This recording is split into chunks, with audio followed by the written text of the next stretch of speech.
I'd like to call to order the February 27th, 2025 meeting of the Franklin School Board. Thank you all for your attendance and for coming tonight. Do we have a motion to come out of closed session?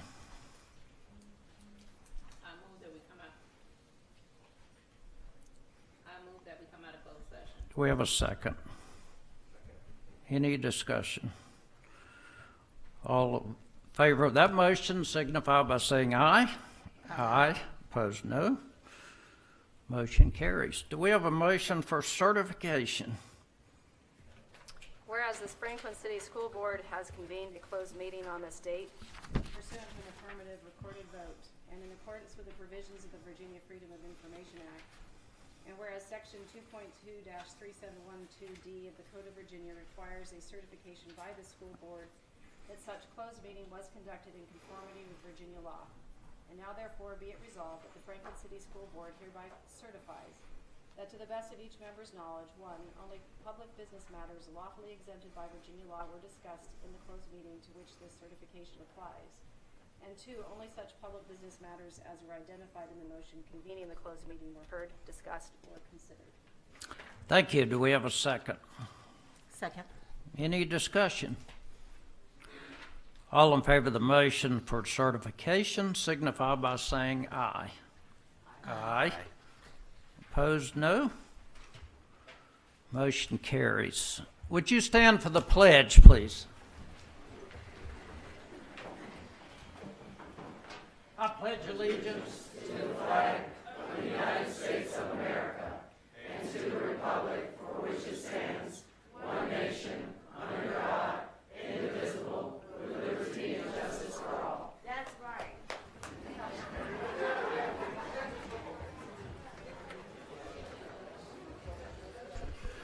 I believe we have two motions from closed session. The first, do we have a motion to approve our personnel agenda as presented? So moved. Second, Second. any discussion? All in favor of the motion signify by saying aye. Aye. Opposed, no. That motion carries. Do we have a motion to approve the cheer trip to Greensboro? I so move. Second, Second. any discussion? All in favor of that motion signify by saying aye. Aye. Opposed, no. Motion carries. Do we have a motion to approve our agenda? I so move. Do we have a second? Second. Any discussion? All in favor signify by saying aye. Aye. Opposed, no. Motion carries. Roll call, Ms. Davis, please. Dr. Carter, Present. Ms. Hunt, Present. Ms. Council, Present. Mr. Holt, Present. Ms. Boone, Present. Ms. Parker, Present. Dr. Scott, Dr. Harrison. Here. Thank you. Moving to our consent agenda, item 3.1, first reading of our minutes for February 6th. We do not need to vote on those tonight. Our second, 3.2, is to approve the second reading of our minutes on January 16th. Do we have a motion to approve those minutes? So moved. Second, Second. any discussion? All in favor signify by saying aye. Aye. Opposed, no. That motion carries. Superintendent's report, Dr. Carter.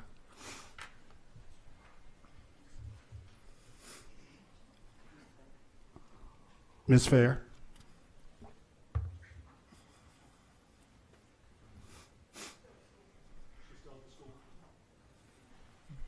Is there someone representing Ms. Fair for the school? All right, Director Phillips.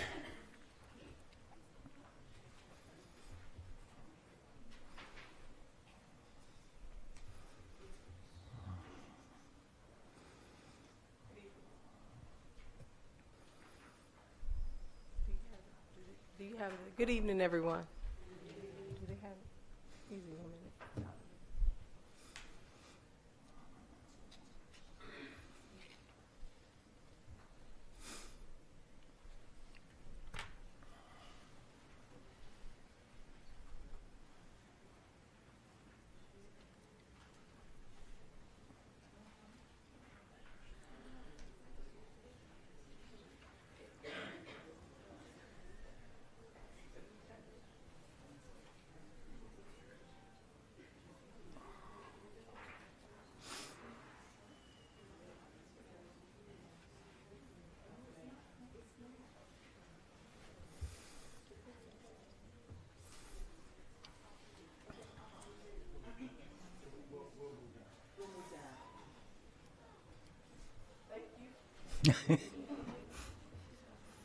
Dr. Tyndall.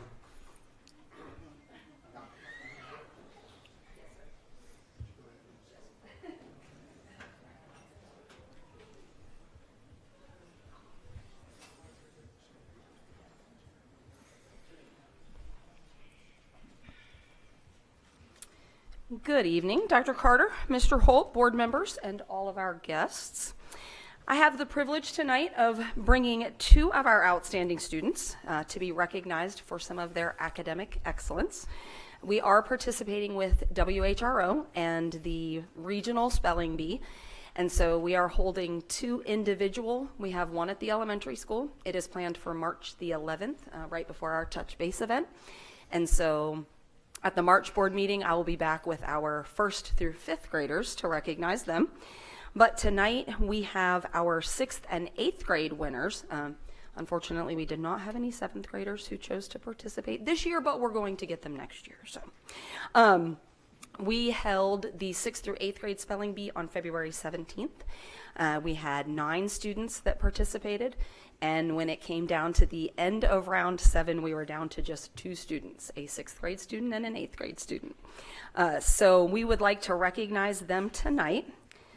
First, our 6th grade student, if Richard Lopez could come up here with me.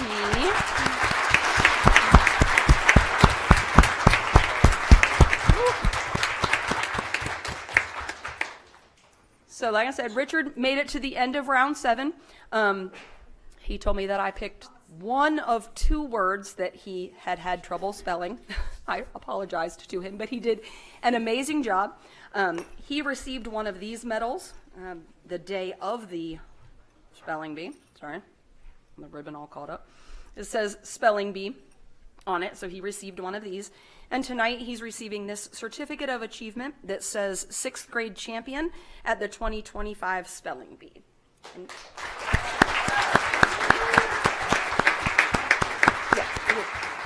And so he is joined by his family, his parents, and his siblings. If you all will please stand up as well to be recognized.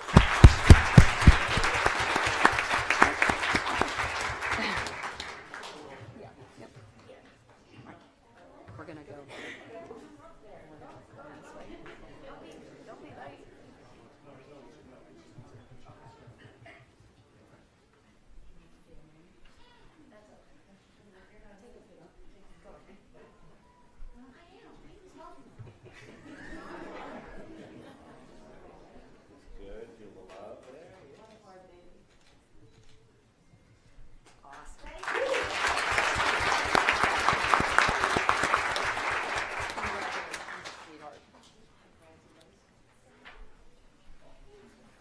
And then our 8th grade student, she was the division champion. She correctly spelled immunization in the last round.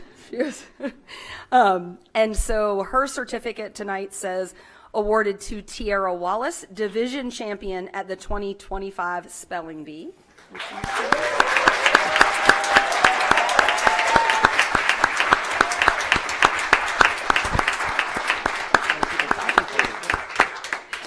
And she has some of her family members are sitting in the back with her. If you'll stand up, thank you. Come up and take a picture. So as the division champion, Tiara actually competed this morning in a regional qualifying event that was an online spelling bee. I didn't know they had those until this year. So she competed this morning in this qualifier. We will know at the end of the day tomorrow, and they will take the students that place the highest in that qualifier, and then they will represent their divisions. And so we know, because Tiara is an amazing speller, that she will be going to WHRO at the end of March for the live spelling bee that is broadcast. Okay? And back up just a little bit so that we can kind of see the picture. Pretend like you like her. Thank you all very much.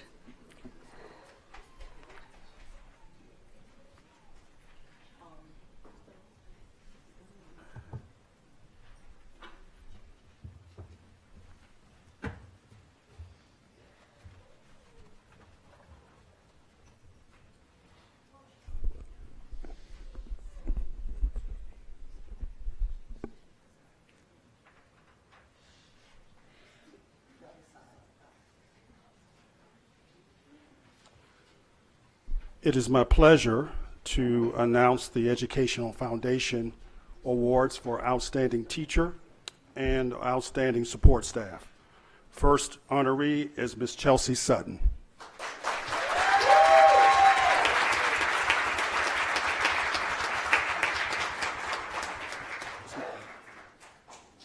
Okay.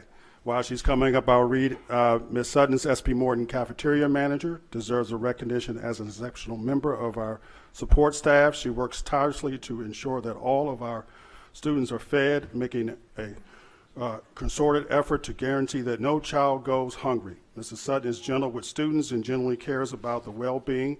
She and her team takes time to engage with the students, demonstrating her understanding of their likes and dislikes. Her attention to detail gives us confidence in her ability to do her job. Another round of applause for Ms. Sutton.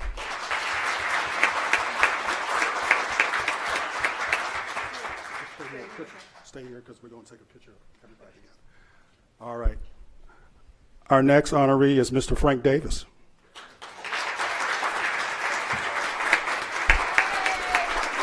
Mr. Davis is a highly deserved nominee for his recognition of outstanding education support. He cultivates a warm and positive rapport with students, engaging and meaningful with them each day. Mr. Davis goes above and beyond, lending his support not just in the school, but also during enrichment field trips and community events. He frequently discusses college and career aspirations with students, motivating them to envision how they can contribute positively to our community and our future. Once again, for Mr. Davis.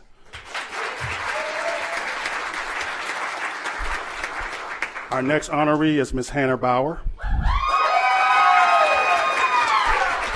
Ms. Bauer is recognized for her commitment to equity and equality. As a kindergarten teacher, she has demonstrated remarkable growth in her leadership skills. Her teaching abilities encompasses both general and special education students, making her a team teacher and an outstanding educator. She maintains and demonstrates highly effective teaching skills and manages her students with positivity, compassion, and consistency. Despite facing personal challenges, Mrs. Bauer, dedicated to her work, remains steadfast. She genuinely advocates for equity and equality for all students, leading by example in her daily actions. Once again, for Mrs. Bauer.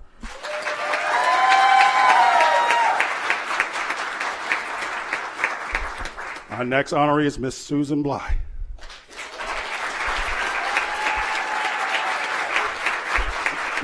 Ms. Bly exemplifies the importance of being a team player, going above and beyond to ensure that staff and students succeed and receive support they need.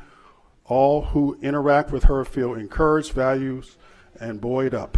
She facilitates online courses for students who take classes through Virtual Virginia, Amentum, and Paul D. Community College. Furthermore, she assists both teachers and students with their technological needs.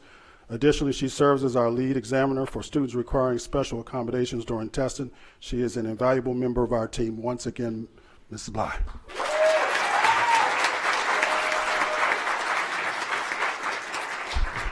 The next honoree is Miss Paige Drury.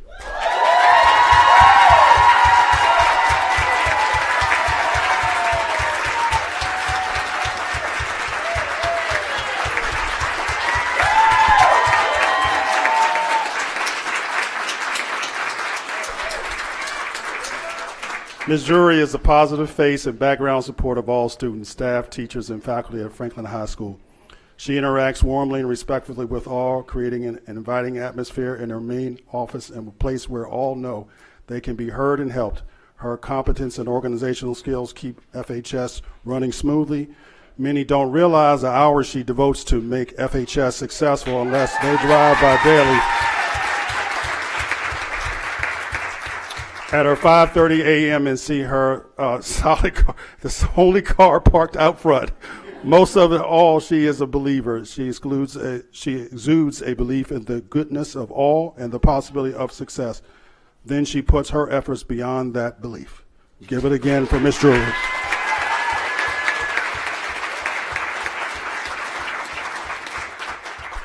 Our next honoree is Mr. David Lease.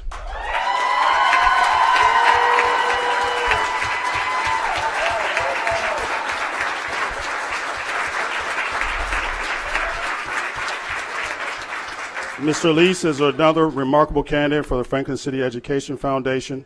His passion for empowering students with the essential skills and knowledge they need for successful careers in building trades industry is truly commendable. Mr. Lease not only deepens students' understanding, but also stirs their enthusiasm and curiosity about the field. With his distinct teaching style, he can ensure that every student feels encouraged while continuously raising the bar of excellence.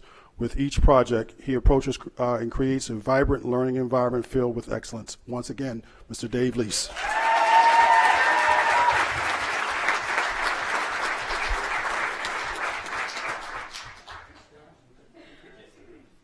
Okay, so this week you go over there, it's meet in the middle.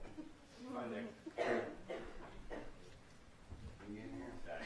Hold up. I got it over there. All right. Great. Very good. Let's meet with smiles, everyone. Thank you. Congratulations.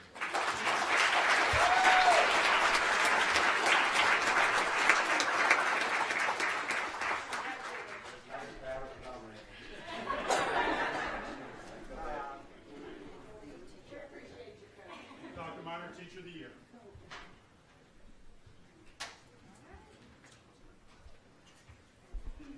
Good afternoon, everyone. I am here to present our Teacher of the Year for each of our schools and then our Teacher of the Year for the division. So may I have Ms. Shauna Rollins come forward, please?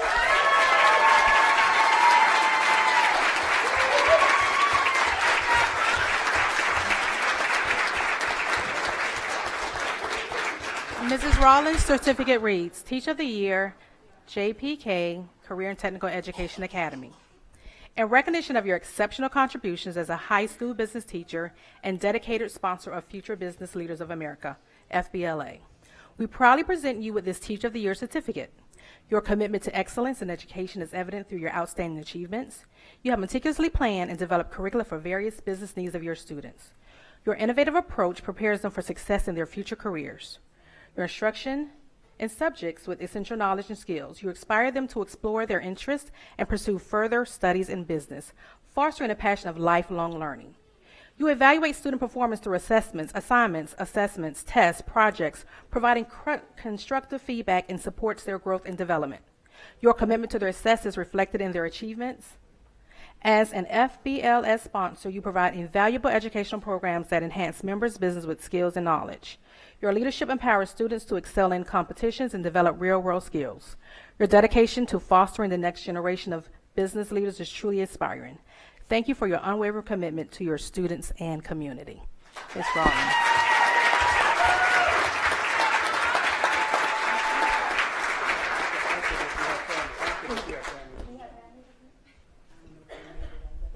If Ms. Rollins' family is here, please come join her.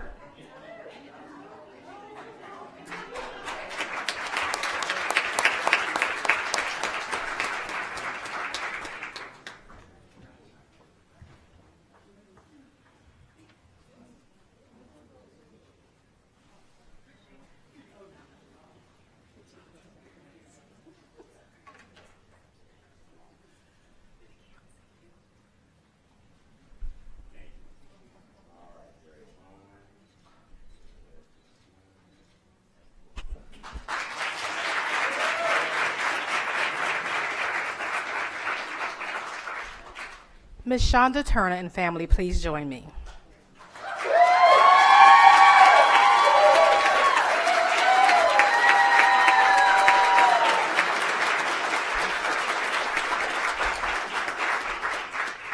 Ms. Shonda Turner, you are being recognized with this expression of our heartfelt appreciation for your exceptional education and exemplary performance as a self-contained teacher.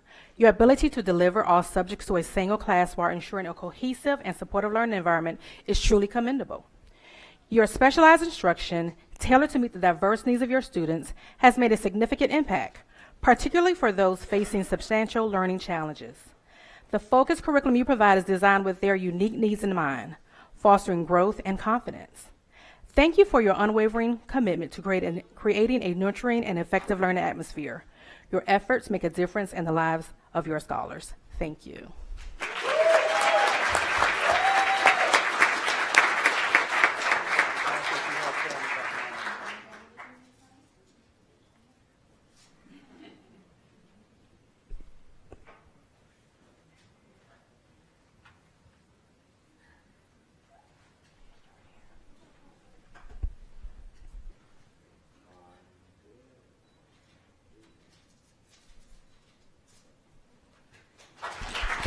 Thank you.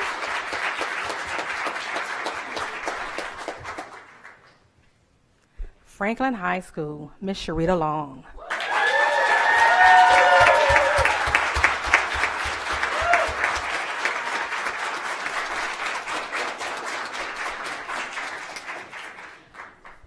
Ms. Sharita Long, in recognition of your outstanding contributions as an exceptional education transition teacher, we proudly present you with this Teacher of the Year certificate. Your dedication to facilitating the transition of students with disabilities from high school to adulthood is truly commendable. You have exemplified what it means to be a transition teacher by empowering students. You create meaningful opportunities for them to enhance their communication skills through tailored methods that address their individual participation in individualized programs. Meetings demonstrate your commitment to developing and implementing transition-related goals. You ensure that each student receives the necessary services and support for successful outcomes. Your efforts in guiding students through this critical phase of their lives not only impact their educational journey, but also shape their futures as contributing members of society. Your unwavering dedication and passion for your students make a profound difference in their lives. Thank you for being an inspiring leader and advocate for students with disabilities. Congratulations on this well-deserved recognition. Does Ms. Long have any family? Does Ms. Long have any family to come up with her? Come on.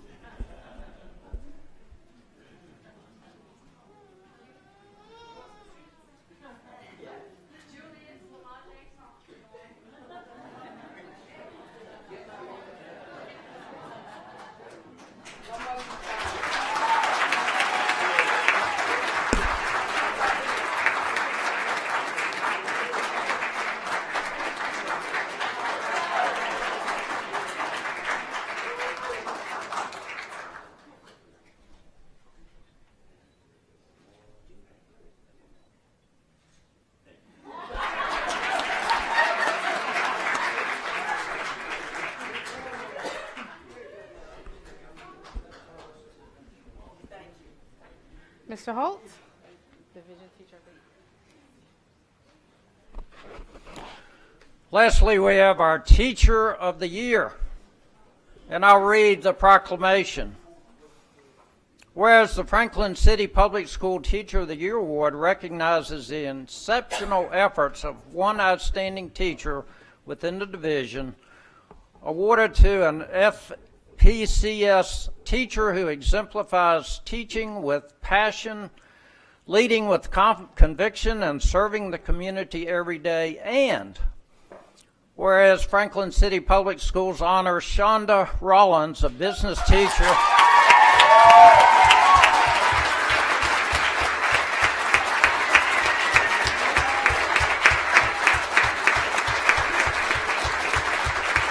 I'm just going to give you that.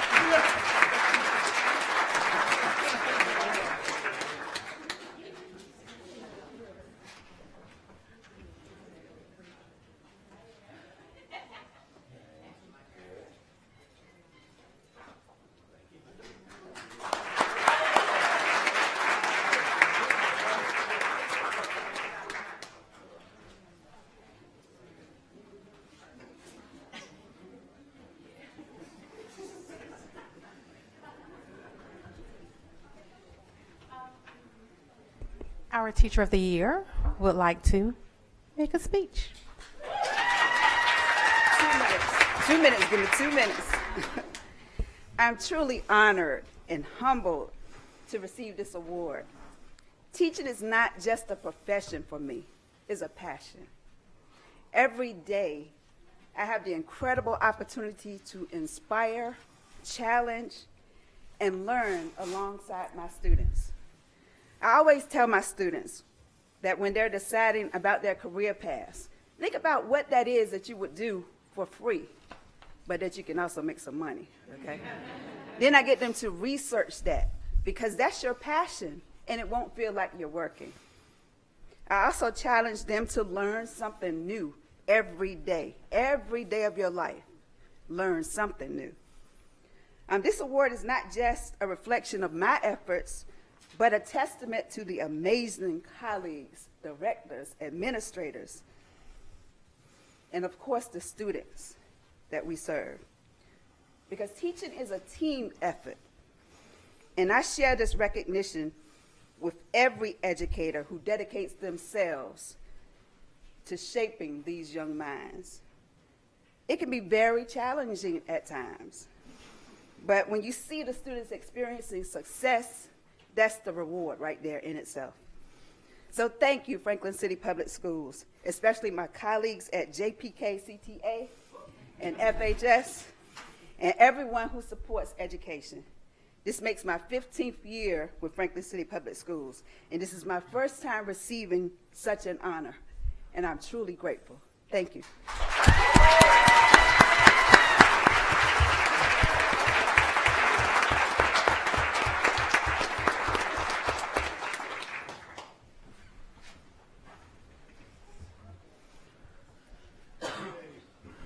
Ms. Morrison.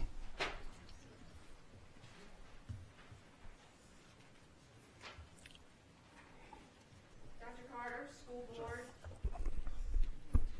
and community members, good evening. I will be presenting the 2025 to 2026 school year proposed initial budget. This proposed budget was designed to align with our strategic plan objectives. All of the underlying budget assumptions are subject to change as new information concerning enrollment and state funding becomes available. Franklin City Public Schools has three primary funding sources. That would be state, federal, and local. Franklin City has a low composite index, and that means that the state provides a higher share of funding than the locality towards the Virginia Department of Education Standards of Quality. You see the budget on the screen. The first line under the general fund budget is state funding. This state funding of $14,353,341 is based on a conservative average daily membership of 1,067 students, as well as elements of the governor's December update to this biennium's budget. This $14.3 million is a 5% increase from the current year's state funding. The next line would be the federal funding of the $1.3 million, and that is simply the estimated new grant funds for the new grant year. For city appropriation operating, this is the city's required local match of $4.8 million, and that is a 12% increase over previous year's local funding due to the fact that we've had a 12% increase in student enrollment over previous years. The local appropriation capital projects will be an ask of the city to establish a capital projects fund in lieu of granting our rollover. In 2024, the General Assembly amended the Virginia Code to authorize school boards, with the concurrence of the local governing body, to establish a capital reserve fund to capture local funds that were appropriated to the schools but were unspent during that fiscal year. Lastly, the local other line represents all other funding sources, and it's primarily composed of JROTC receipts. This would bring us to a total estimated revenue for the general fund of $20,942,000. Now, the incoming revenues I've just presented determine the dollar amount available to fund expenditures in our budget. Each category of expenditures, you will see two lines, one for salaries and benefits and one for other. The other would be purchase services and supplies and materials. This proposed initial budget allocates most of the funding to instruction, and the next largest category would be operations and maintenance, which reflects our ongoing commitment to our capital improvement plan. The salaries and benefits line items do include a 3% salary increase for all employees effective July 1st, 25. There was no increase in health insurance rates, and the lines listed as other are projected based on feedback from each manager for their needs. And all expenditure lines, of course, are limited to fund availability. Moving to the right, we have our self-sustaining textbook fund.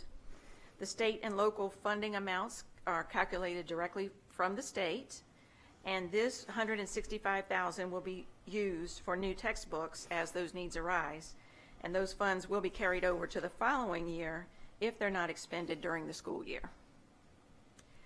Finally, on the right, we have our self-sustaining nutrition fund budget of $821,000. This federal and local funding estimates are based on the anticipated number of meals served. And like the textbook fund, these funds automatically carry over from year to year.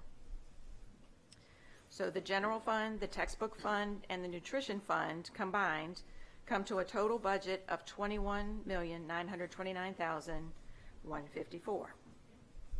This is the proposed initial budget for the 25-26 school year. Next slide. Our next steps would be that after the public hearing tonight, the budget will be due to the city manager by March 13th, and the city will then consider our budget request. The city is set to adopt the city budget, which does include the schools, in June, and then the school board would adopt the budget thereafter. At this time, I would be happy to answer any questions regarding the proposed budget. Any questions from the board? There's not a question, but it's a comment. I'm thanking you for the clarification of, can you go back to the other screen, please? Yes. The budget. Mm-hmm. The budget. Because this is the first time I'm understanding that the textbooks actually carries over. And it's not just physical textbooks, it's also digital textbooks. Yes, ma'am. I'd like to thank you for that clarification. Mm-hmm. Thank you. You're fine.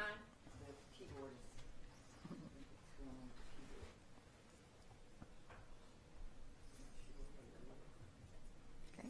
If there's no further questions from the board, we can move to the public hearing segment.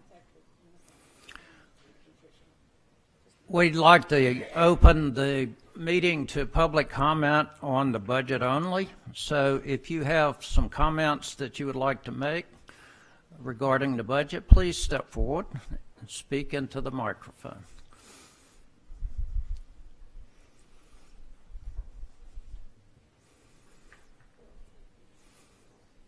We have a second invitation to speak on the budget.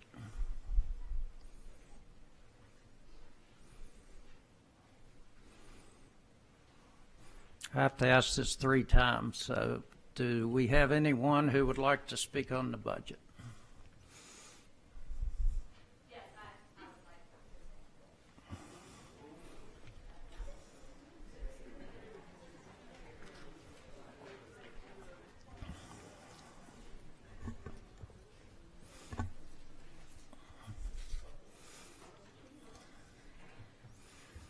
Good evening. I was looking at the line items, as I often did when I sat in one of those seats. And one thing that I never asked and got clarified, but I would ask now as a member of the public, is there any way that we can see a breakdown of the line item of the salaries and benefits, not by person, but by school and by central office? Like, what percentage of the salaries and benefits is going to SP Morton? What percentage of the salaries and benefits is going to our technical center? What percentage of salaries and benefits is going to the high school? And then what percentage of the salaries and benefits is going to central office staff? That's my question. Thank you. Church.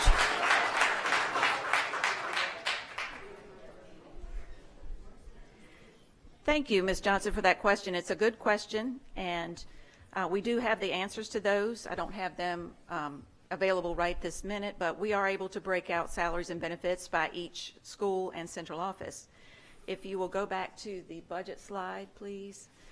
When you look at admin, the title of that here is admin, but the formal title of that, which is prescribed by the Department of Education, is administration, health, and attendance. So within that admin, you have your central office costs, but you also have the cost of things such as health services, like nursing services, school nurses, the therapy company that we have contracted to do speech and occupational therapy with our students that need that, and school psychologists. So it would be, all of those things fall under administration, health, and attendance. Otherwise, I think we could break it out by school and by central office, and I could publish that if that's needed. Thank you, Tracy. Yes.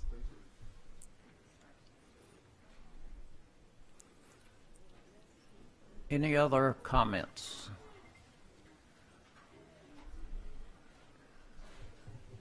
We will declare the budget hearing for the public closed. Board, do we have a motion to approve the budget as presented? I so move. Second. We have a motion and a second. Any discussion? All in favor of that motion signify by saying aye. Aye. Opposed, no. Motion carries. Thank you.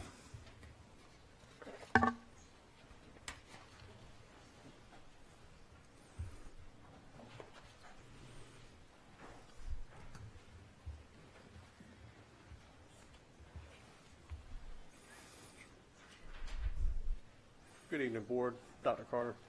Ms. Davis, if we can start with the PowerPoint. I think that was the last attachment. You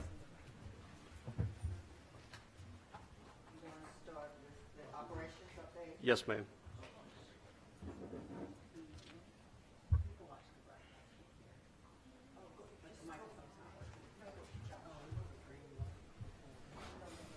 We got a message that the microphone was not on. Can you hear it in the audience? Okay. Maybe it's not going to the people online. Apparently people on the broadcast can't hear. Well, we need it. We need people on the broadcast being able to hear as well. So that's what we're trying. Yeah, that's what we're trying to get rectified. Okay. Give it a shot. The people up here on the dais are the only ones that need to press the button to be heard. That one should be working without a button being pressed. Right. I couldn't hear Ms. Council when she was speaking earlier. Can you hear me now? I can. Okay, good. I was just saying I wanted to make sure people on the broadcast could also hear.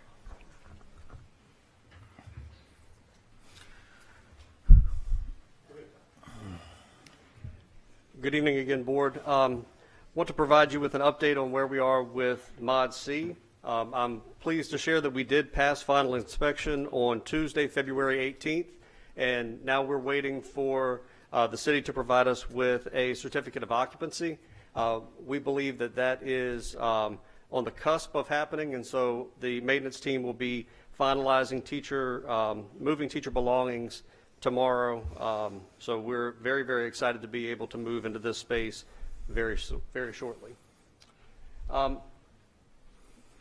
Just as a review from our work session, we've gone through the procurement review process with VDOE, and we have provided corrective action to 2 findings, and part of that is adoption of an updated nutrition procurement policy.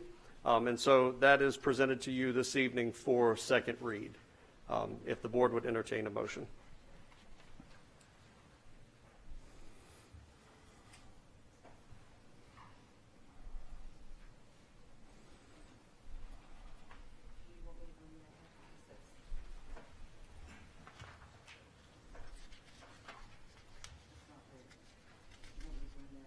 that was one of the other attachments. If that would be helpful for the board, yes, ma'am.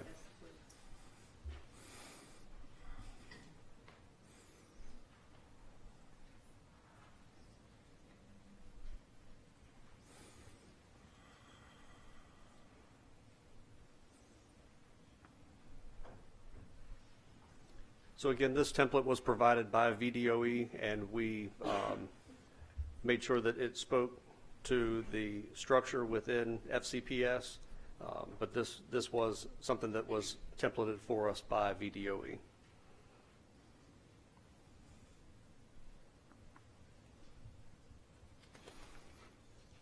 So I bet you'd like us to approve that, wouldn't you? That would make my evening. Board, do we have a motion to approve the procurement plan as presented by Dr. Walters? I have a question first. Yes, ma'am. Okay. So are we getting fresh food or processed food? What does this mean? So we procure through various sources. So this procurement policy includes the purchase of trays, plasticware, as well as our food supplies. So we do procure fresh fruits and vegetables through USDA, and then there are other food sources that are also purchased. So it includes both fresh and processed foods. This is mandated by the state, is that correct? Yes, ma'am. There was a legal reference that was absent in previous policy. So this essentially brings that legal reference into the policy that we enforce. And it also impacts our funding from the state level, is that correct? So we don't have an opportunity to modify this in any way. It's basically, this is the way it is if you want to get our state funding? This is drafted by VDOE for us. It really facilitates things on the school side because it ensures that it speaks to each type of purchase. So in terms of making sure that it speaks to our structure, there are certain roles and responsibilities that we had to attach. Who in Franklin City Public Schools is responsible for particular steps. That's essentially how we have personalized this for the division. But in essence, the state has spelled out what the expectation is. It really is just a matter of who's monitoring these pieces through the procurement process. That makes sense. Thank you. What's that? I never seen this before, so can I physically see it? Because all I'm seeing is page 2. Yes, ma'am. It was presented at the work session February 6th, but it's also, I believe the entire file is present in board docs.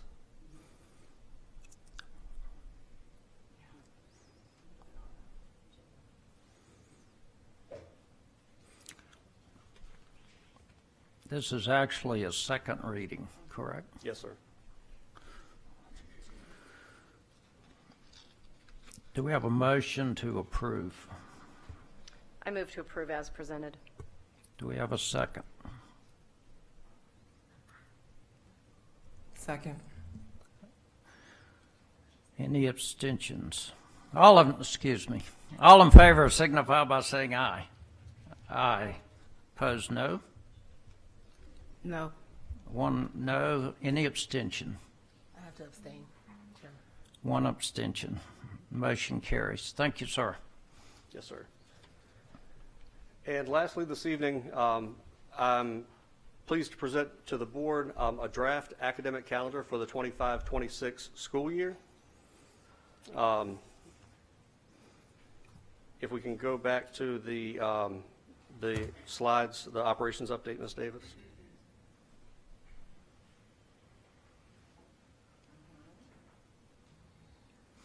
And one more. Thank you, ma'am. So a survey was released to solicit some feedback from various stakeholders. We had 115 responses. It was 5 community members, 56 employees, and 55 family members. And so from that, questions asked about their preference for the existing structure to our academic calendar. And so if we can advance one slide. Approximately 90% either liked or even more liked our existing structure. So there were about 13 who didn't like the current format of the calendar. And so that helped to drive some of the recommendations that we have for you in our present draft. Next slide. So based on the survey results, approximately 90% of respondents supported the current practice of wellness days. About 84% preferred that those wellness days be observed on Fridays versus Mondays. About 80% preferred the entire week for Thanksgiving break. Approximately 94% were in favor of 2 consecutive weeks for winter break.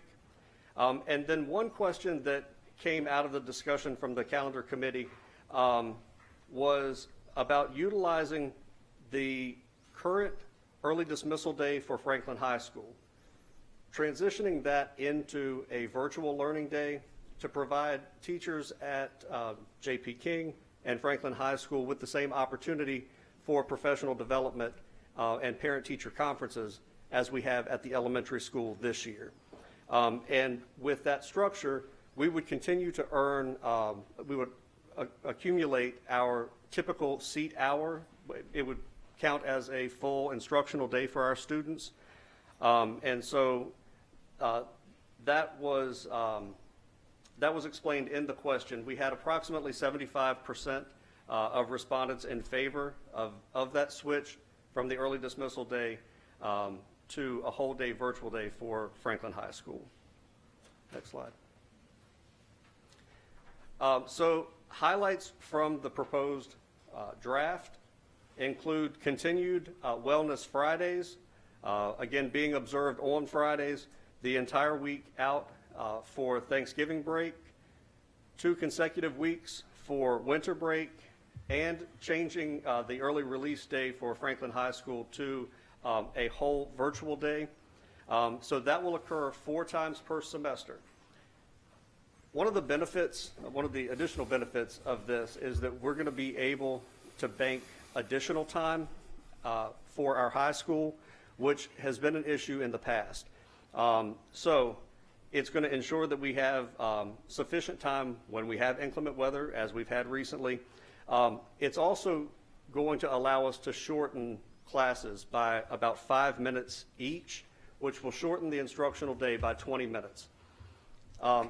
That's going to help ensure that the buses are able to complete their high school routes and then get to the elementary school for an on-time dismissal as well. So again, this is just presented this evening as a draft, and I welcome any questions or comments that you have. The draft calendar is listed as an attachment on this evening's agenda. Comment. Yes, ma'am. CTE bus. The children state that they're losing time going from one building to the other, so how does that help us with them in their classrooms? So one of the things that we're really trying to encourage is for students to be at the stop at the high school on time. Same thing at J.P. King. Because one of the things that we found with transportation is that we're having to do multiple routes to go back and pick up students who missed that bus.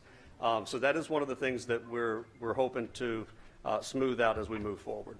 But if we're shortening the day 20 minutes, can't we just leave it 20 minutes and allow that 5 minutes per day so they can make it to the bus? Because there's potty moves, there I tripped, I fell, or I need to stay back and talk to the teacher. Sure.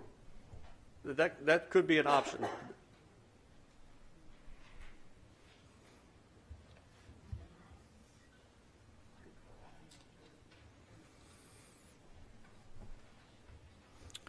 Anything else for Dr. Walters?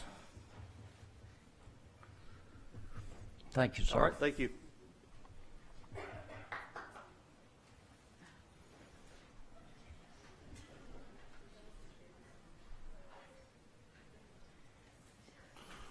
Dr. Minor, cell phone. Mr. Holt, board members, Dr. Carter, citizens. Good afternoon. I am presenting an updated, a revision to the personal communication device policy. I am presenting it as a first read, but I am asking that we adopt this policy. The major revision to this policy eliminates green zones during instructional time. So that's a bell to bell. And it matches the governor's executive order, and students will not be able to use personal communication devices unless there's a documented medical need, and then that is approved that they can use their personal devices if they need their personal device to monitor health-related issues. The green zones, there will be no green zones. Students are not allowed to use their personal devices, whether it's a cell phone, whether it is a wearable smartwatch. They cannot use AirPods or wireless earphones. They cannot use them in their classroom, in the hallway, cannot be used in the restroom, cannot be used in the courtyards for physical education, nor in the courtyard for the cafeteria. There is no place in the school during the instructional time that students can use their cell phones. Cell phones cannot be on their person. It must be in a backpack. It must be in a purse, a locker, or a school pouch. Students cannot plug in wireless devices unless it's plugged into a school-allowed device. So this is a revision to match Governor Youngkin's executive order. And again, this is the first read, but I'm asking that we adopt this policy. Could you please go through some of the requirements from the executive order? So the requirements from the executive order, it was updated as of January 1st, that students, he's asking for a cell phone-free school during instructional time. That's bell to bell. That's when at the beginning of the school to the end of the school day. After school activities, they can use their personal devices, but during instructional time, on an instructional setting, they cannot use their cell phones based on the ban, unless it's health related. So the main reason I was asking that question is I just wasn't sure how much the public was aware of the executive order and how this is something. Excellent. It sounds like this is something that every school division in the whole state is dealing with. Is that Everyone is dealing with it. Is that a fair yes. assumption that, just so everybody's aware, Yes. the entire state is dealing with this executive order and how best to deal with it? Yes. Okay. So if it is the pleasure of the board, I would recommend us adopting this revision of the policy. But this is the first read. It's a first read, or you can vote on it. Any other questions? Dr. Mauner. Thank So you. do we have charging stations in the classrooms or not? So there are some charging stations in the classroom, and what we did was we ordered the Yonder pouches, and they're here now, so we are going to inventory them and pass them out to the students. So what the Yonder pouch is, it's a pouch where the students put their cell phones in it, and it locks. So they can do that as they walk into the school, and as they leave the school, they just put up to the magnet, it unlocks, they can take their cell phone out. In the case of an emergency, students can use their phones. So we have several magnets that we can have staff members go around and have the students unlock their pouches. So is this going to be in front of the school, in the middle of the school, in the back of the school, where? Because what I'm understanding is that when they walk into classrooms, walk into school, you're taking their cell phones, putting it in a pouch, and then they're going about their day. But then you have emergencies. So how does that? So they're keeping the pouch. So the pouch would be inventoried and distributed to the students. Okay. So they'll put their cell phone in the pouch. They'll keep the pouch with them. They just can't open it until they have the magnet to open it. And how much is this costing us? Dr. Walters?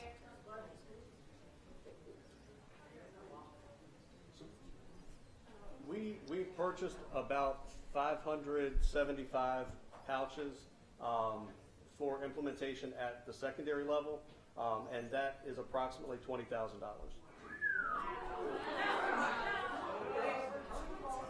So with it being $20,000, who's responsible when we lose them? For when they lose them? Who's responsible for that? So are we having something given out to the parents saying that they're responsible if they should lose it? Yes. Yes. How is this going? So we're we're in the process of finalizing implementation with Yonder, the vendor that we've used to purchase the pouches. And so we're going to be communicating that information with families and with students regarding what that process looks like. Will this be similar to like when you receive a laptop or the Chromebook?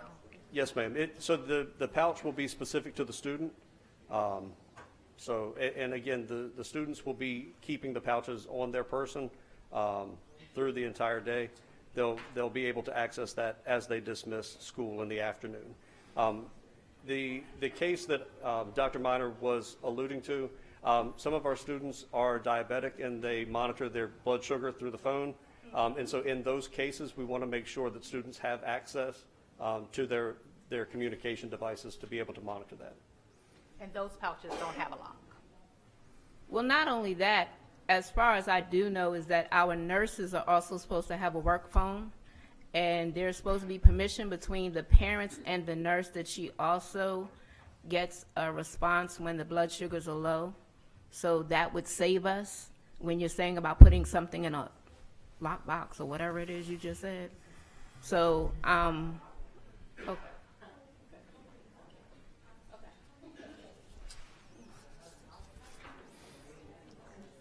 Anything else? Thank you, Dr. Miner. Thank you. Mr. Holt, I just want to make one other additional comment. In speaking with the staff, they overwhelmingly want the pouches, and they said it's a bear trying to police the cell phones and also teach instruction. So this is something that is definitely wanted. Thank you.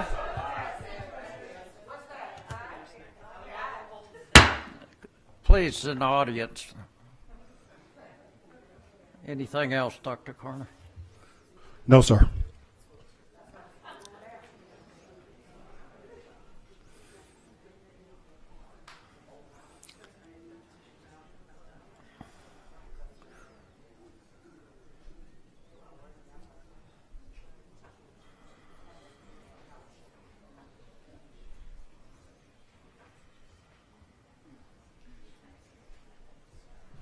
Ms. Tompkins. Good evening, Board Chair Holt, Vice Chair Boone, School Board, and Dr. Carter, all those assembled. I have the task of going through our accreditation, accountability, and where we stand at this moment for first semester. I want to bring to your attention what is on the screen, which is our accreditation for 2023. This is for SP Morton. As you can see, that all of the indicators that determine a school's accreditation was in a level 3. This data was for 23-24 school year, but it was based on the 22-23 school year data. Next slide. For the 2024-25 school year accreditation year, this is where SP Morton stood based on the 23-24 school year. They are still a school accredited with conditions. If you have at least one level 3, your school is considered accredited with conditions. Next slide.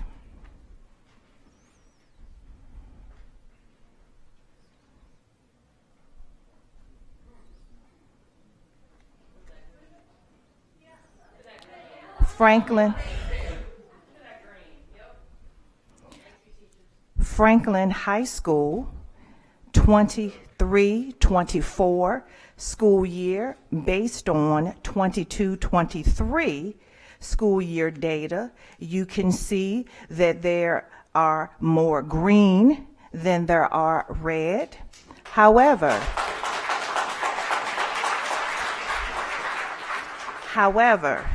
based on the accreditation model, if you have at least one level 3, your school is considered accredited with conditions. Next slide, please.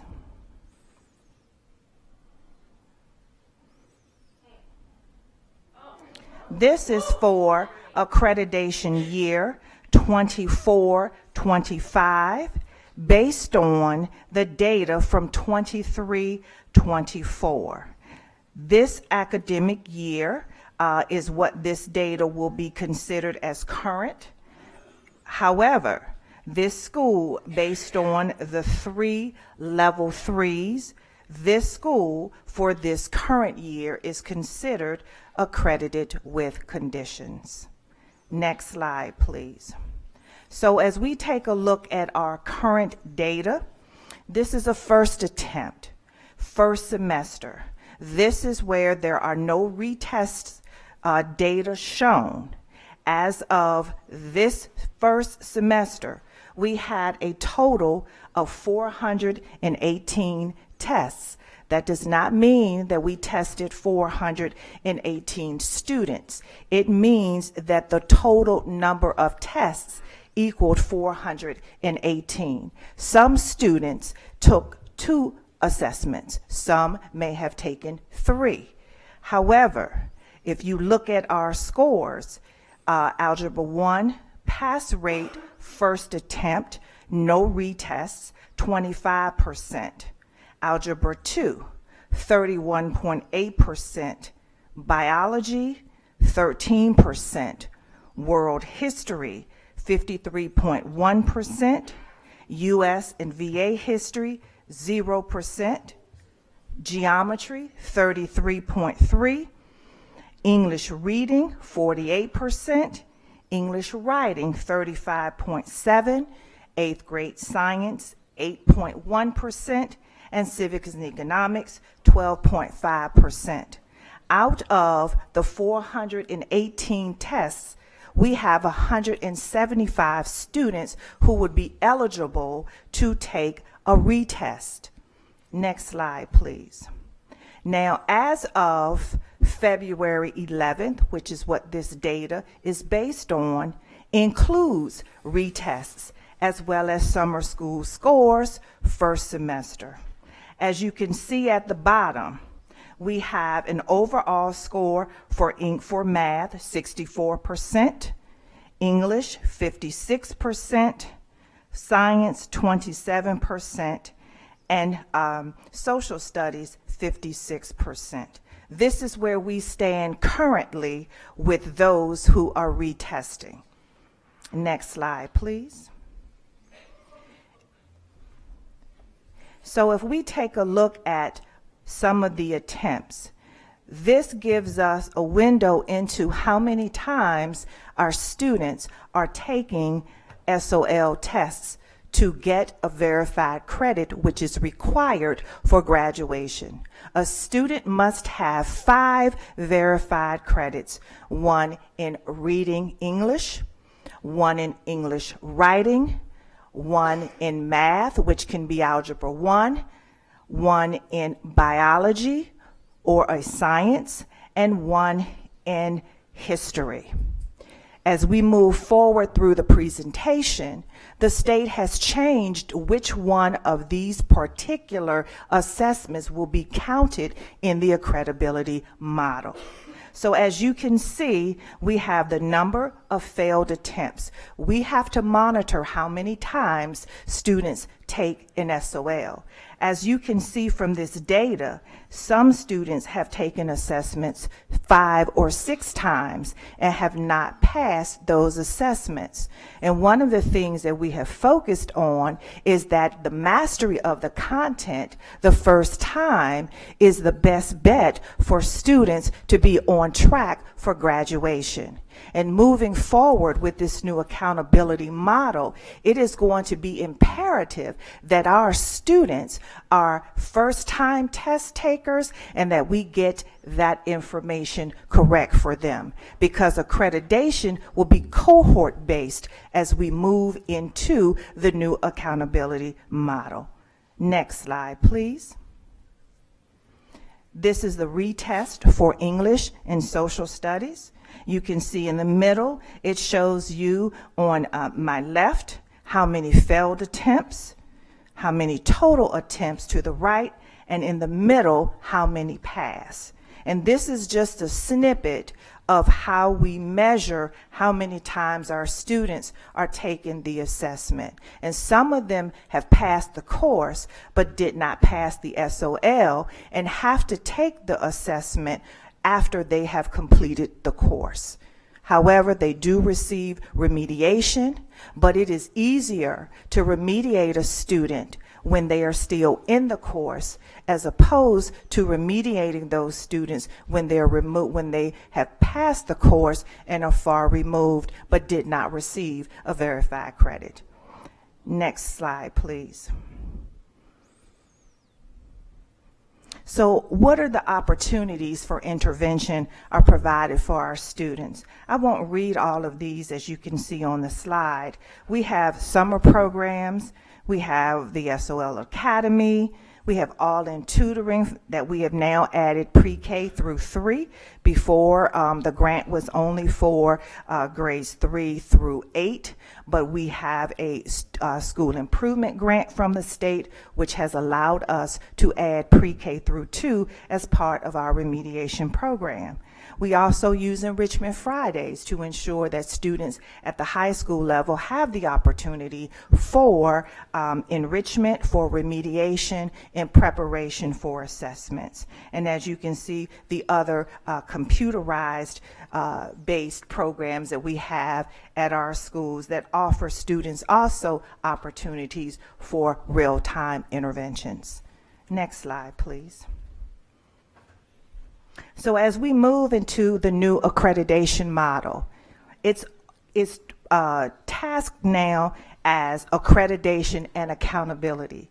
The state used to put both of those together. However, accreditation now is the rating based on a school's compliance with the standards of quality, which encompasses, of course, your instructional time, clock hours, quality instruction, teacher licensure.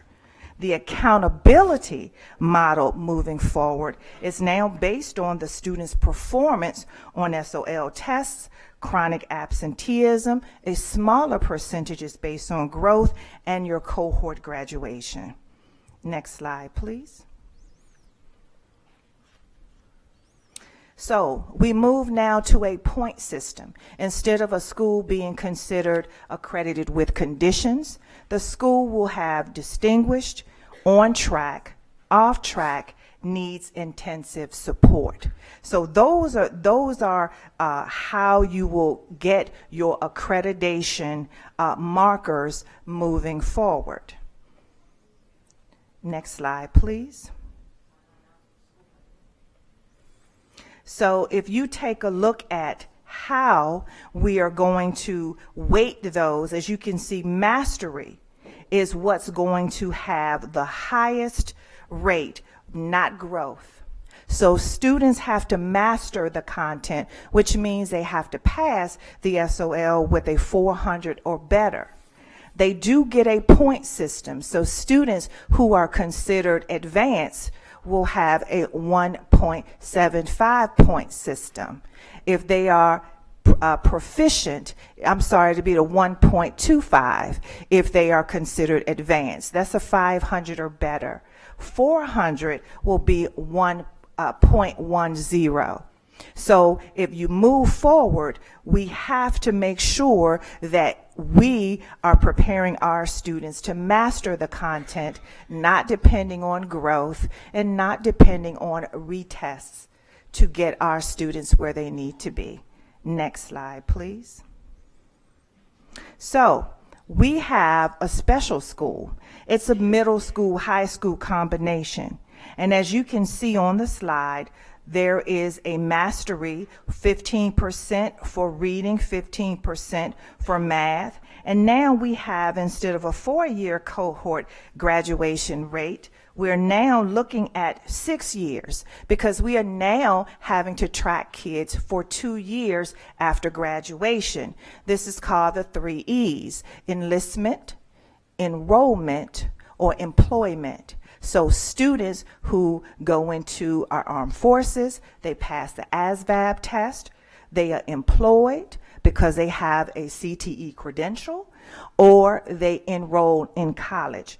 And we have to track them now for 2 years post-graduation to determine how well we are preparing our students for life after high school. So as you can see, the readiness marker for high school is 30%, and the mastery will be 50%. So we have 80% of our score for accreditation purposes is based on a high percentage of mastery. Only 10% is on growth. And for this high school, the only area where growth is assessed is in grades 7th and 8th in reading and math, not high school coursework, starting in grade 9. Next slide, please. So here's another change in the accreditation system. Writing will no longer be factored into the accreditation system for a school. However, a student is still required to have a verified credit in writing and take the SOL. However, it will not be factored into your accreditation. Even if your school is considered on track based on last year's data, which Franklin High School is, they factored in things that will no longer be factored in the accreditation model moving forward.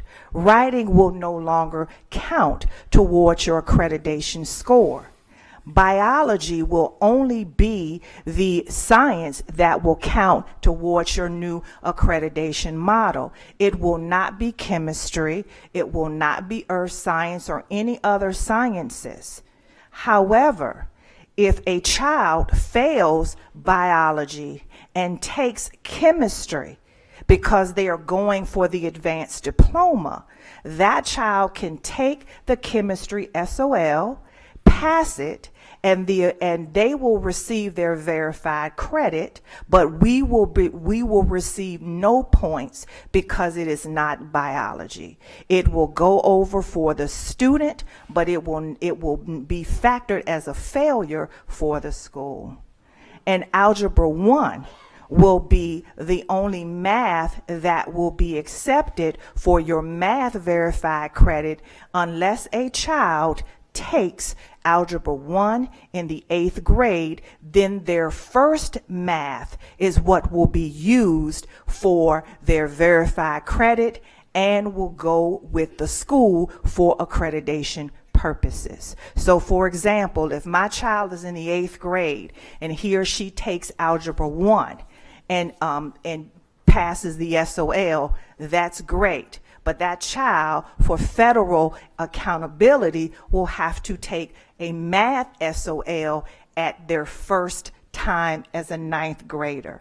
Once that child takes that course, whether it's geometry or Algebra 2, that's the only opportunity that the student and the school will receive credit for a child's math grade.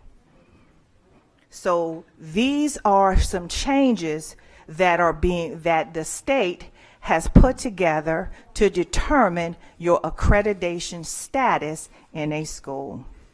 Next slide, please.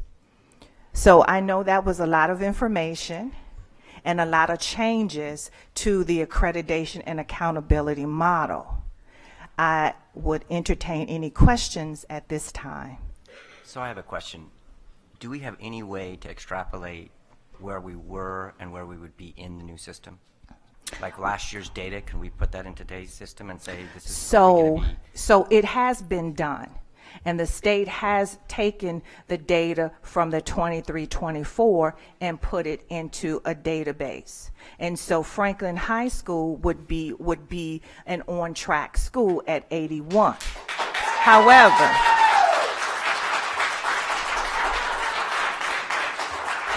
However, that's using all the data sets, not this new data set. So if we were to use the data currently, even with our current retests, we would not be an on-track school based on our current data and based on the current model that only assesses biology, Algebra 1, and English reading.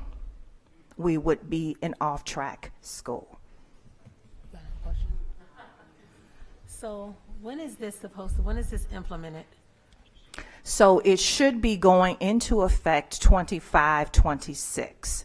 However, because we're now moving to a cohort base, which is we're going to start with the 9th grade and follow them to their senior year and 2 years out, we are not sure when we will receive the data that we can use. We'll have the numbers, but we may not have our standing with the state because they're still working out how we're going to address and how we're going to show where schools are in terms of the official rating, whether you're on track school and exemplary school. So we're still waiting to determine how the cohort is going to work out, that data. But we will have the data of who passes and who fails. We will have that as normal. But where we fall on the accountability from the state is yet to be determined.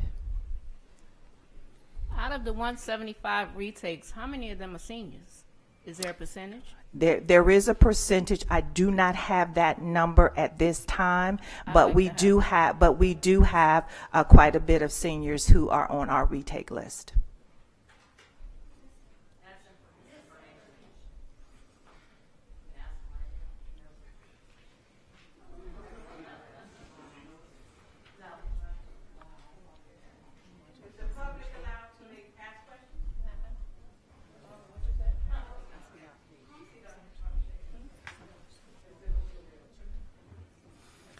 Do you project a larger summer school this year?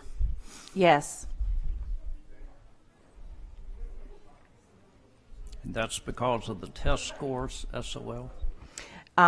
Because of the new model, if students do not pass biology, if students don't pass English reading, they still have to take those assessments in order for them to graduate high school. So we have two things that are at play. Even if it does not count towards the school's accreditation model in terms of academics, it will count towards our graduation cohort. So the students have to take writing. So if they didn't pass it, they're going to have to retest and they'll have to be remediated. So those students will probably need to come to summer school, because once they do the attempts second semester, once school is out and they still haven't passed, their next opportunity won't be until the summer. So I have a question. We know that these students are not going to graduate, or however you want to say. Okay, I'm trying to be nice about this. Why we as parents wait till March to get a notification stating our child are not going to graduate or any of that? And I'm saying that because it's not fair to, I'm saying it's not fair to the student. When do we tell them? When do we tell the family? When do we let them know that they need remedial something so they can graduate on time? When do we get that? So the schools are responsible for ensuring that parents are aware. When they do an audit freshman year, and if they take Algebra 1 freshman year and they didn't pass, then parents should immediately be informed. I am not sure why that isn't happening, but every child's parents should know if they did not pass an SOL and whether or not they need to go to summer school. So it's not in March. As soon as they take that test and don't pass, they either get on the retake list. If they're not eligible for retesting, the parents are aware of their SOL scores. So hypothetically speaking, if that child doesn't ever pass that SOL, then what happens? If the child never passes the SOL, We will not get any credit for that student. However, we can award them a locally awarded verified credit that will give them the opportunity to graduate. I'm confused on that because if they don't, A locally awarded verified credit means that after looking at the body of work, the school board can vote, the school division has a committee that can come together to say that this child is eligible, this child's body of work, they've had 5 attempts or 6 attempts, did not pass, and then the principal will sign off on it that they recommend this child for a locally awarded verified credit. So the school division then awards that verified credit to the student to graduate. The state gives us that opportunity if the students have taken all the attempts that they can.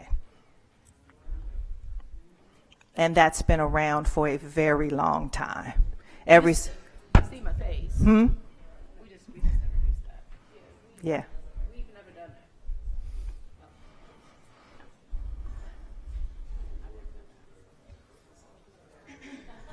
that. Any other questions? Thank you, Ms. Okay, Tompkins. thank you. Dr. Ricks.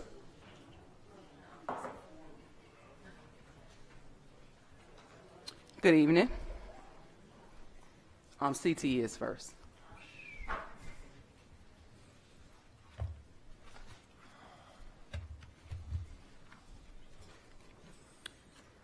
All right, I will be giving an update on our career and technical education programs as well as our special programs. All right, so our current programs at the JPK Junior CTE Academy, we have building trades, business, criminal justice, culinary arts. We have early childhood education. We have electricity, in which we partner with Paul D. Camp Community College. We have a GED programming. We have JROTC.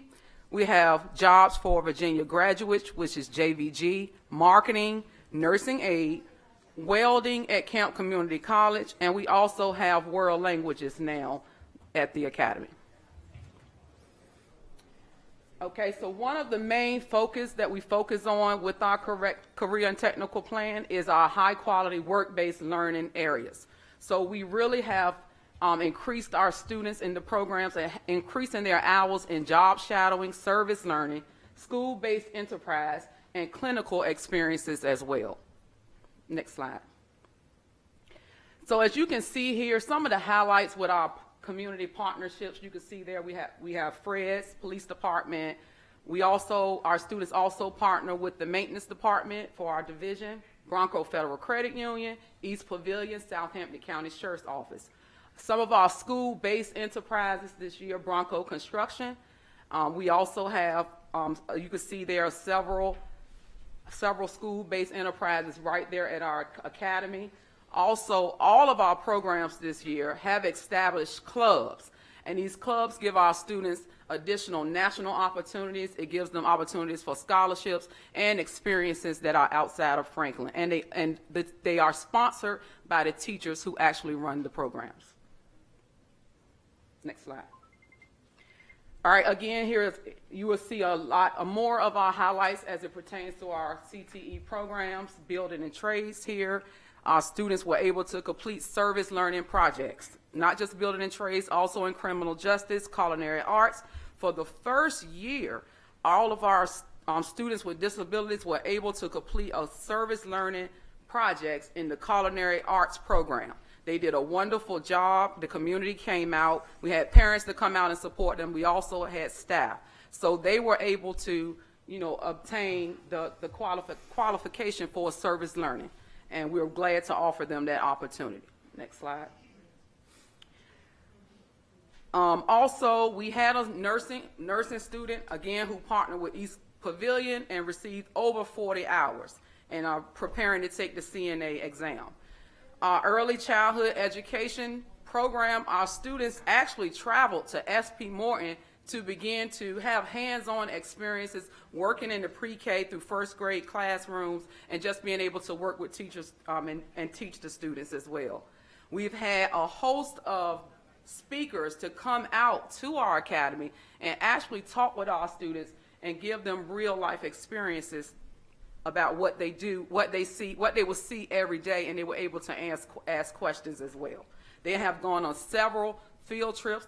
Definitely the field trips have increased for our students that's on that career track, and we are still continuing to expand those field trips. Next slide. This year, we are honored to be able to start for the first year our National Technical Honor Society. This is where we have had our students to really take a lead in leadership. They've been recognized in CTE. They're expanding upon different credentials in CTE. So now we're starting a spring induction ceremony, which will be March the 20th, and you all will receive invitations for that, where we will actually have our students participate and join the National Technical Honor Society, which will also prepare them for internships, additional scholarships, and leadership opportunities. Here are a list of upcoming events. I will not read each one of them, but you can take a look.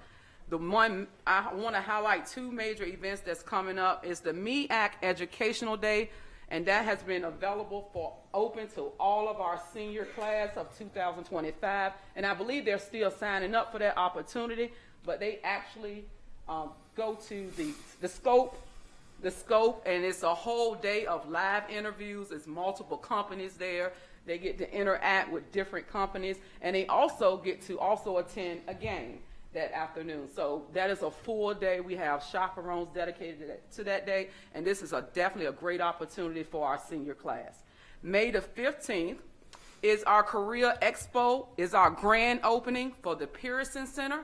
We have a Pearson Center that's going to be able to offer CDL certifications, educational certifications, a whole lot of certifications, not just available to our students and staff, but it will also be available to our community, and we are the only one that will have this center in a 50-mile radius.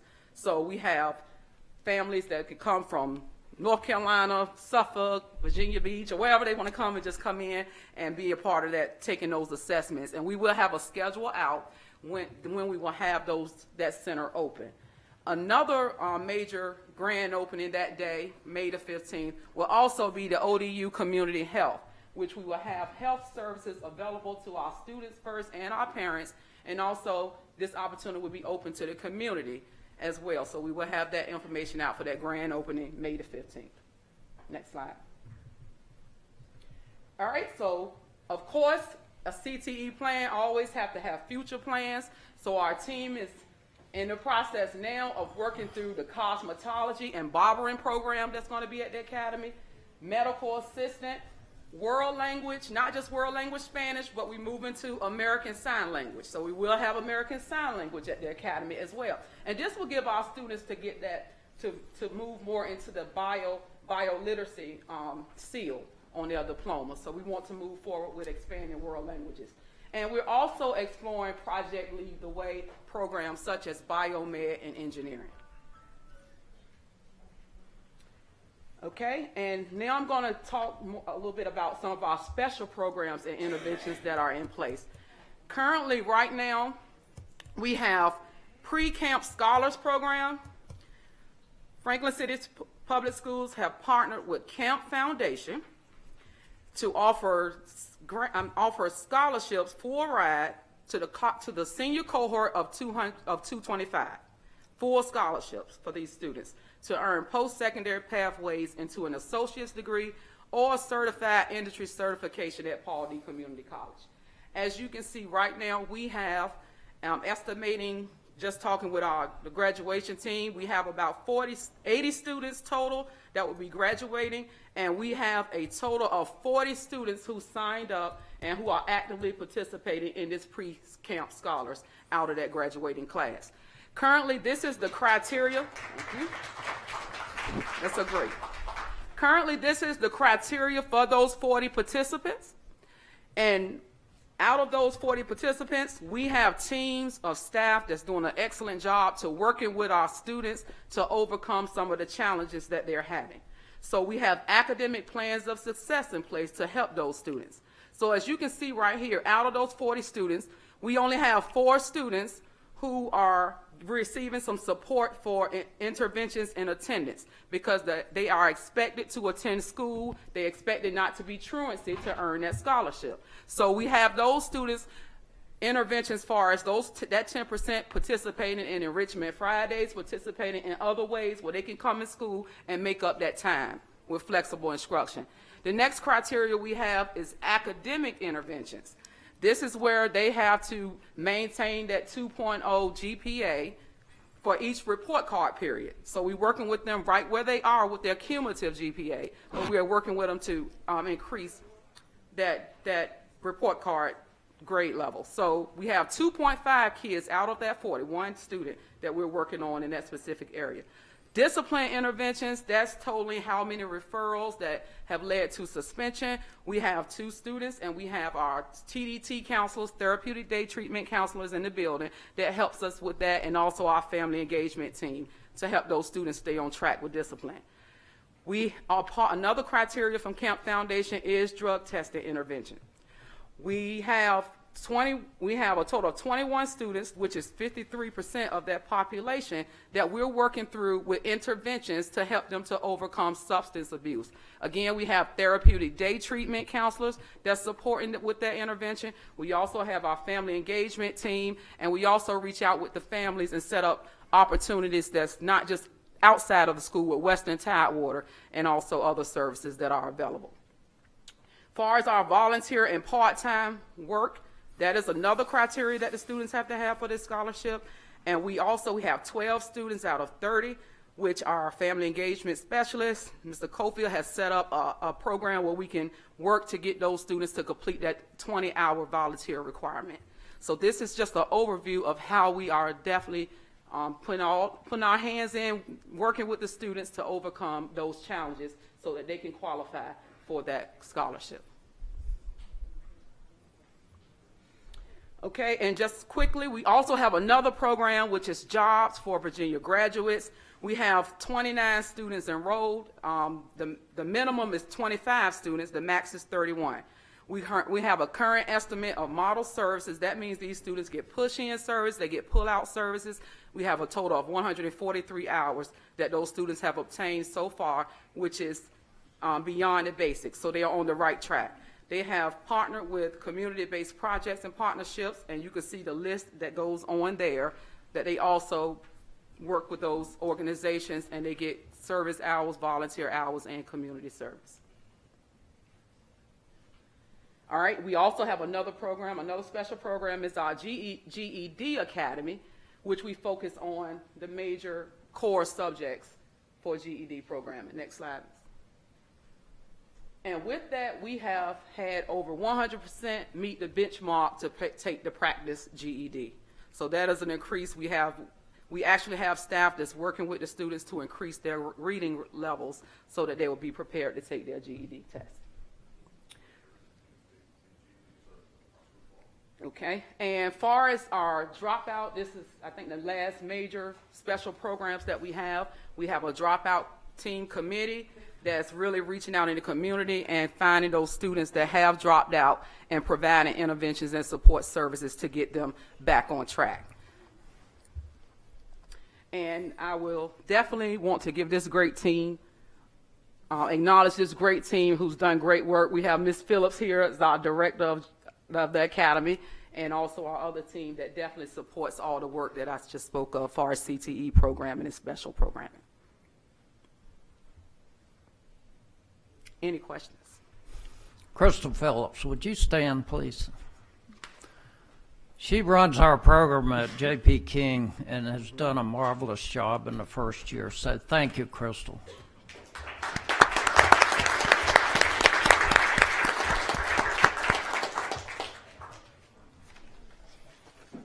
Any questions? Go ahead. So, a couple of slides back, we saw the interventions that were in place for the 40 students. Mm-hmm. What is entailed with this drug intervention course? Like, what are we doing to help those students? Well, what we are doing, we are recommending them for therapeutic day treatments program within the school once they're identified, as a challenge for them. So we recommend them, but we do also have to have parent consent for them to participate in those programs. What we offer in the school is that we have lessons that they can take with the family engagement specialist. So we do social emotional learning lessons, and we also have Everify that we use to, we may teach about vaping or different aspects of that from a school level. But for them to get the more intensive support, the parents have to approve that when we send the referrals out. Okay, so not only the participation, but yeah, what is the participation rate with that? Is that something that's actually being effective, the parents are engaged with, the students are, or is it just a blanket type of situation right now? Like, what are we looking at with that? Right. Well, in most cases, when we're offering the opportunity for TDT services, we have some parents that consent to it. We have it when those cases come to us. It comes to us and may come to me in a case of a hearing, which we see that there are some substance abuse challenges, or it may come in the case of a program like this, where it's a specific criteria, and that's when we're able to offer that ongoing support. However, at Touch Base, that's when we have our community vendors that come in that actually specialize in those specific areas, and they are giving out information that's from the community to inform the parents as well. So we are increasing how we address those. So that's an ongoing project. This is just what we currently have now. In our division, we have over 4 therapeutic day treatment programs in the schools. That's there daily. Is nicotine considered a drug under this program? Nicotine is on the substance abuse as well. Okay. Mm-hmm.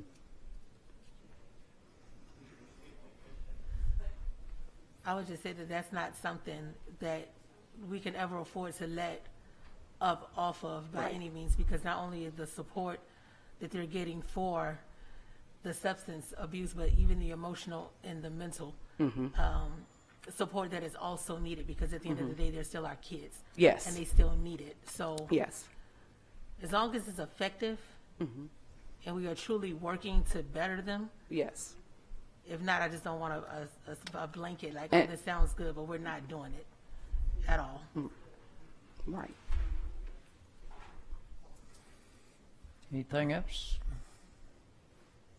Thank you, Dr. Ricks.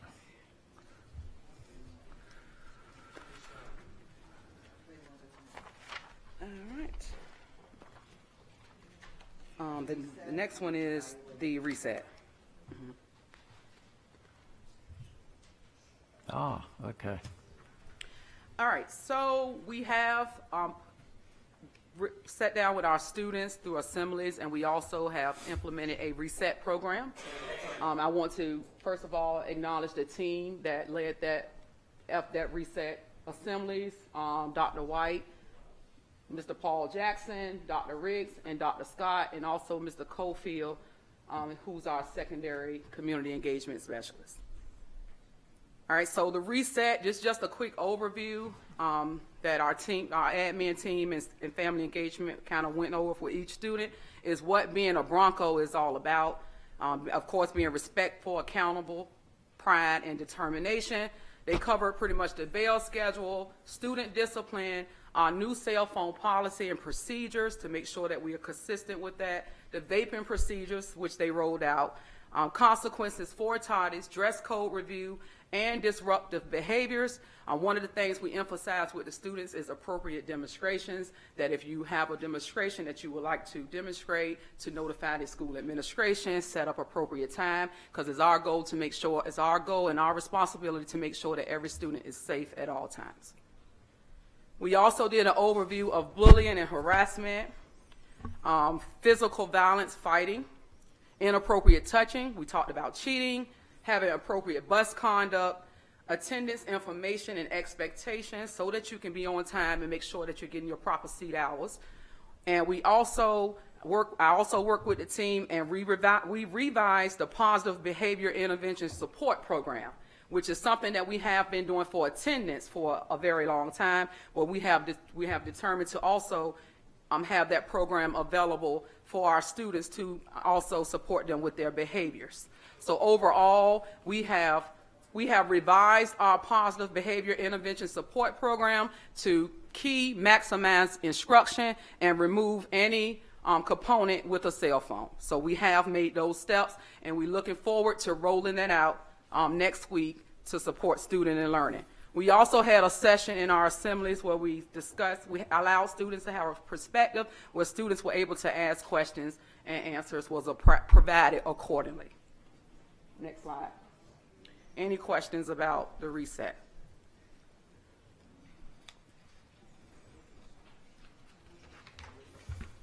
When you said you asked questions from the students, did you also get responses from the teachers? Yes, we met with the teachers beforehand, and then we also met with the teachers the following Monday. We met with them the afternoon, and we really sat down with the teachers and got their perspective, accepted their feedback, made some adjustments, and we're continuing to move forward.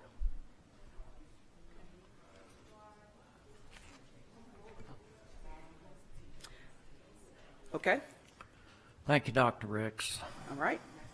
And my next slide, my final slide presentation for tonight is I just want to kind of go over our guidelines for uniform performance standard and and where we come from when we're doing evaluations and how we're supporting staff throughout the academic year. I want to say that each year our HR team releases a timeline, and that timeline kind of gives a flow of what timelines evaluations should be submitted to central office as far as HR, how we should be evaluating teachers, how we should be evaluating staff overall. And with that evaluation process is a self-reflection component for our faculty. They set goals in the beginning of the year, then there's a mid-year evaluation, and then there is a summative evaluation. So I'm going to go through the evaluation performance standards for administrators. First of all, you have standard 1, which is instructional leadership. The administration drives the success of all students by facilitating teaching and learning that leads to student academic progress and school improvement. Performance standard 2 is school climate. The administration fosters the success, positive, welcoming, and safe school climate. Then we have performance standard 3, which is human resource leadership. The administration provides human resource leadership by evaluating instructional and support personnel. Then we have 4, which is organizational management. The administration cultivates the success of all students by supporting, managing, and overseeing the school's organization, operation, and the use of resources. Next slide.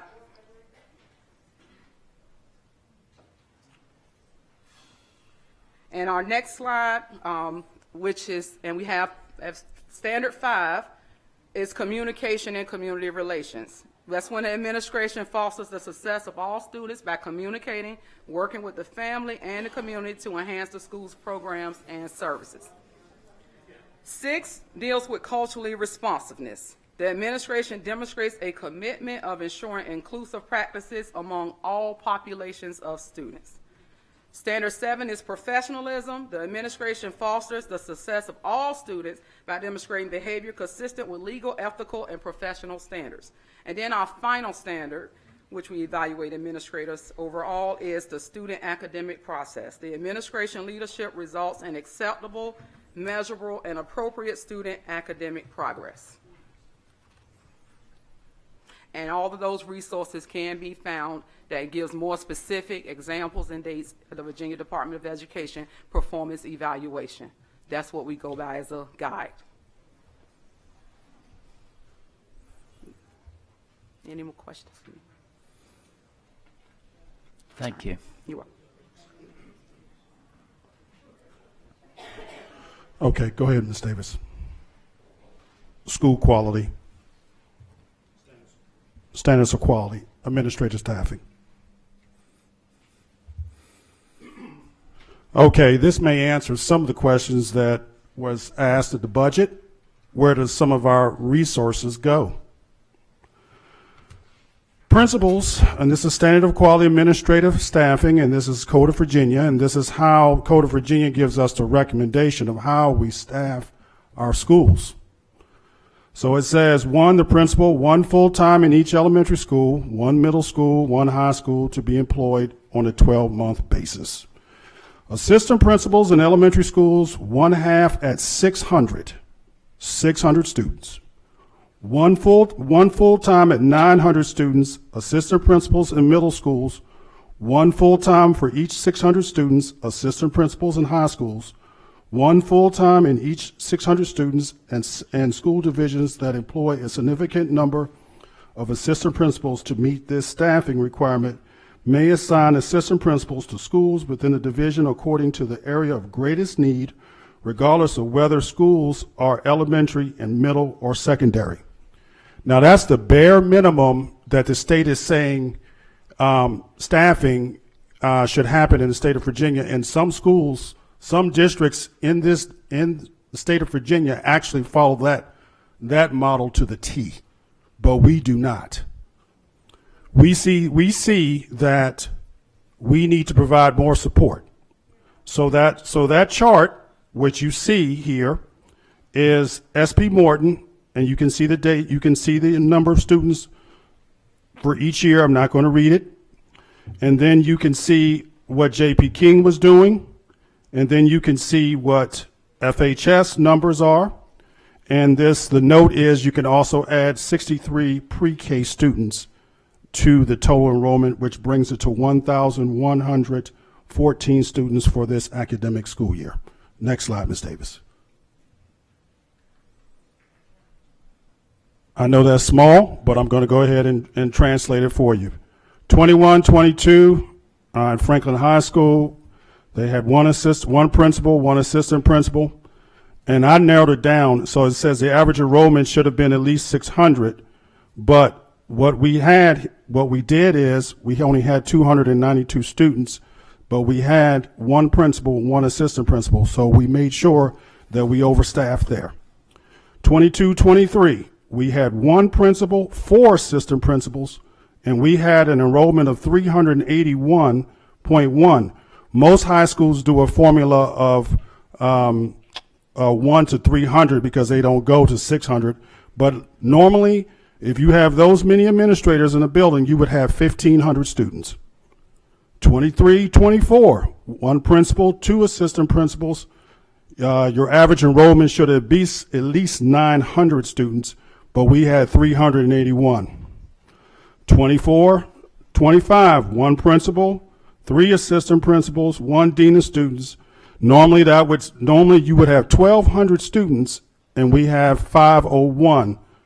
And go ahead, Ms. Davis.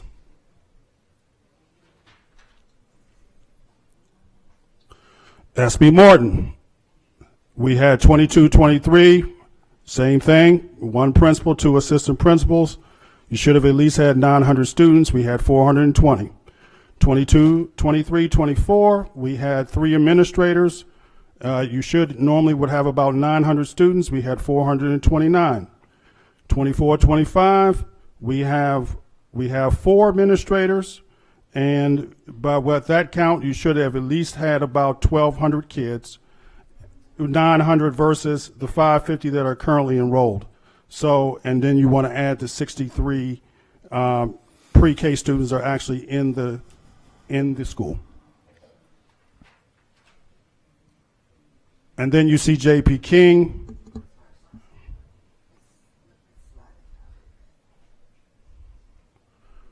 Okay, you see JP King in the past, two administrators.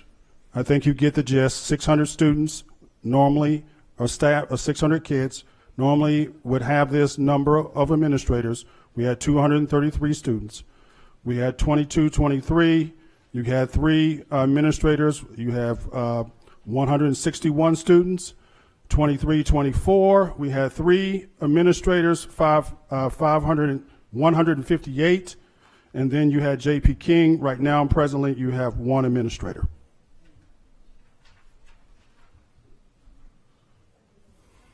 Additional supports. We don't stop there with putting our money into the schools. All right, so additional support. We have 4 VLL tutors reading at SPM. We have 2 intervention specialists reading We have 2 interventions math. We have 2 literacy coaches, 1 at the high school, 1 at the elementary school. We have 4 content curriculum specialists that would mean English, math, science, and social studies. The school 24-25 school year class to teacher, student to teacher ratio are the following. Now, in the state, you would normally have class sizes 1 to 30, but unless there are special ed classes and then some exemptions for English, with 24 students in high school English.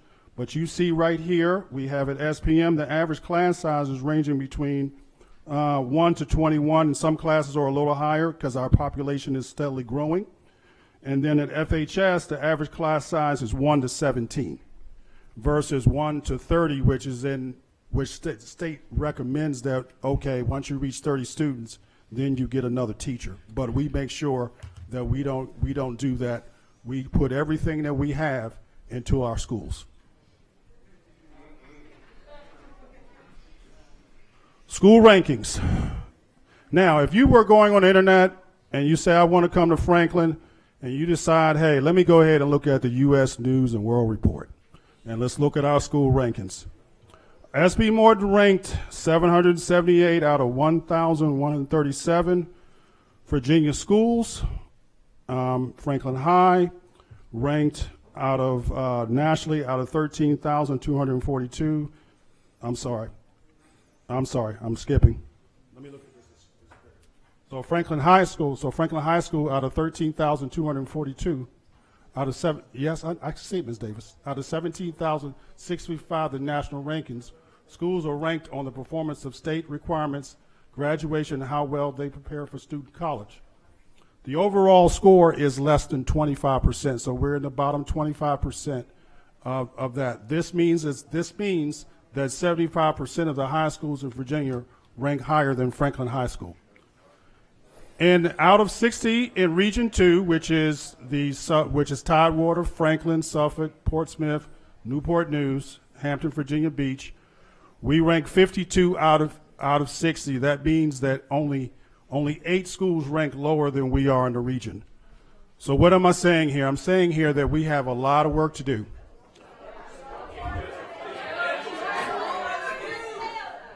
Please, quiet. We have a lot of work to do, and we are pouring a lot of our resources. I'm just letting you know where our money is going. We're pouring a lot of money and a lot of resources into the schools. And so I just wanted to for everyone to know, this is the data. And so, Mr. Holt, for school board, any questions? Thank you, Dr. Carter. We've arrived at the citizens' time comment period.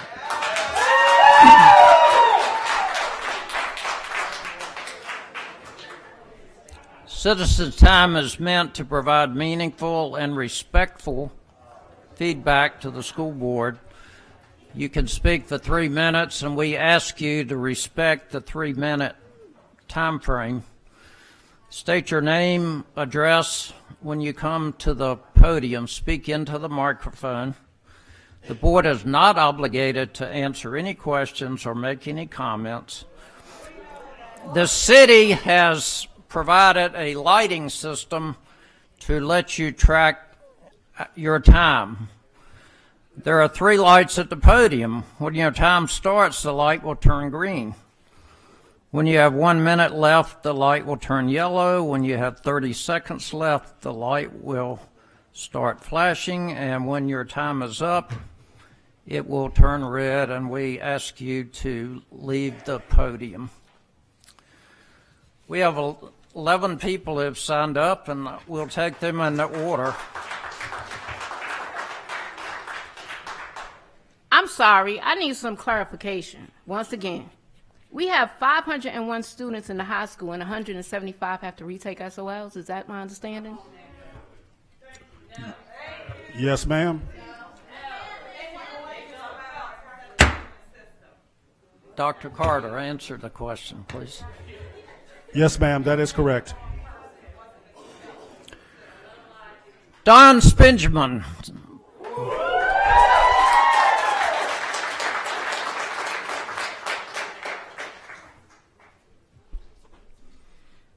evening. My name is Don Benjamin. I reside at 1208 Clay Street, Franklin, Virginia. I'm here tonight to talk about leadership as it relates to the reassignment of the high school principal. There are all kinds of leadership. For tonight, I would like to leave you with some questions to consider about building, school division, and school board leadership. As a building leader, the principal builds a positive, safe learning environment, relates to and can talk to children, and is clearly comfortable with all children. A principal nurtures the success of all students, has the trust of his faculty, clearly values teacher voice and opinion, and effectively communicates with teachers, parents, and members of the community. Principals must follow legal, ethical, and professional standards. This is Mr. Feltz. Does Mr. Feltz understand the strengths, needs, and challenges of our community? Is he visible in our community? Is Mr. Feltz approachable, open to ideas of others, and clearly able to effectively communicate with students, staff, and parents?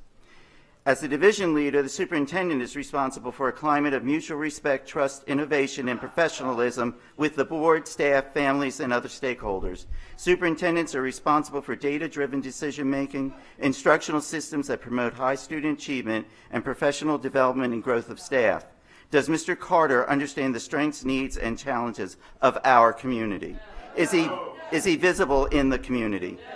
Is Dr. Carter approachable, open to ideas of others, and clearly able to effectively communicate with students, staff, and parents? Does Dr. Carter understand the practice of strategic SOL test scheduling so that students have maximum time to master content if needed? Mid-year evaluations are based on 8 uniform performance standards for principals and are rated evident or not evident. How is it that Mr. Feltz received an evident rating on all standards and signed a document to that effect on February 15th and February 7th was reassigned to central office? As a school board leader, the board chairperson sees that board members formally evaluate the superintendent's performance and leads the board's annual review of school system effectiveness, including board policies, overall staff performance, and student achievement. How can a superintendent with all schools accredited with conditions for the second year in a row be evaluated as this one was, according to the information provided in the Tidewater News by the school board chairman?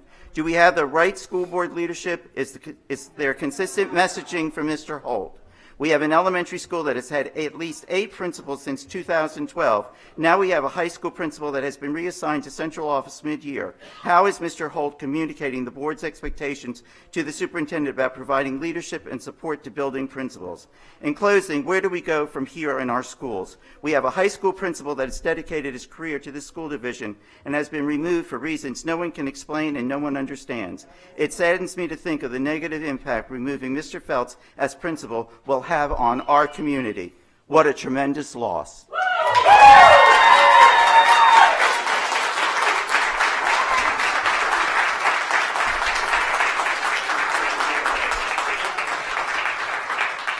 Jerry McQuarrie.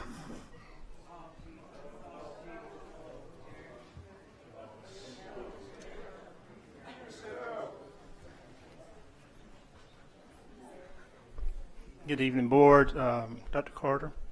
My name is Jerry McCrary. I reside at 509 North High Street. Can you hear me? Okay.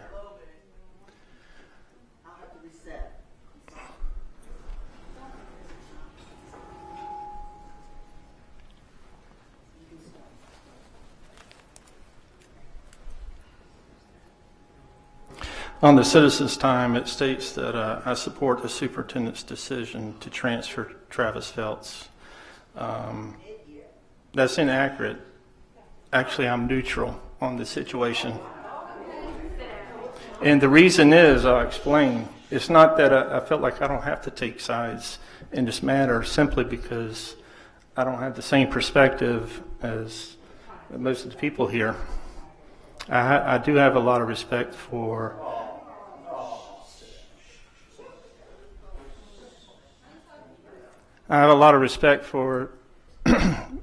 Mr. Phelps just for the time that he has dedicated to the schools.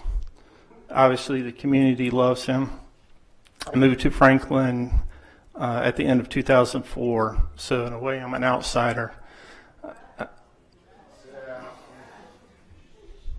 I've been here for 20 years, so I felt like I have some kind of a right to a viewpoint.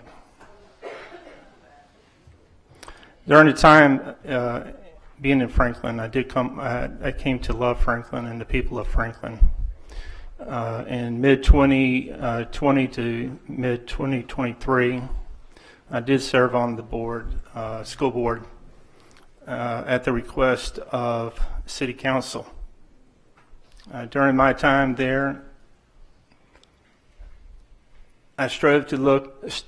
I learned a lot. Learned how the board functions. Learned how the schools function.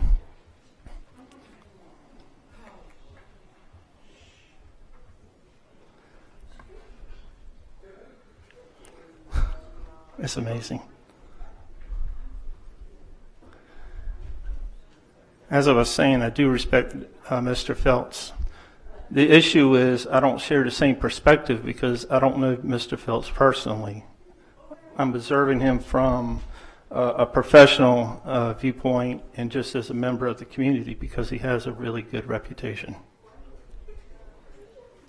But because of my experience on the school board, I also respect, I serve with 3 of these members that are currently at the days, and I guess 4, yeah.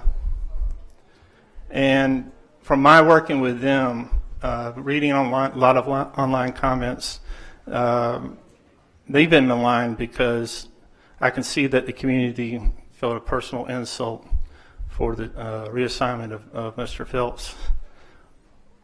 But that doesn't mean they're deserving of disrespect either. So I commend them for their hard work. And during my time, everybody was honest, consistent, including Dr. Carter. Thank you. Jerry. Mary Ure. Yeah, lower the mic. Good evening, everyone. My name is Mary Ure. I live at 300 Cary Drive for at least 38 years. I have 3 children that have graduated from this school system and gone on and gotten degrees and furthered their careers elsewhere.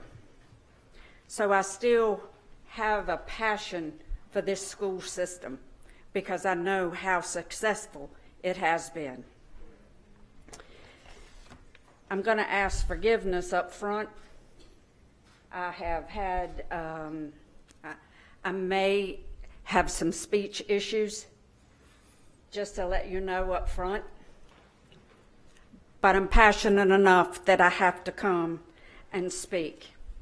As some of you may know, when your grown children come home for the holidays, other children that they grew up with in this town come also.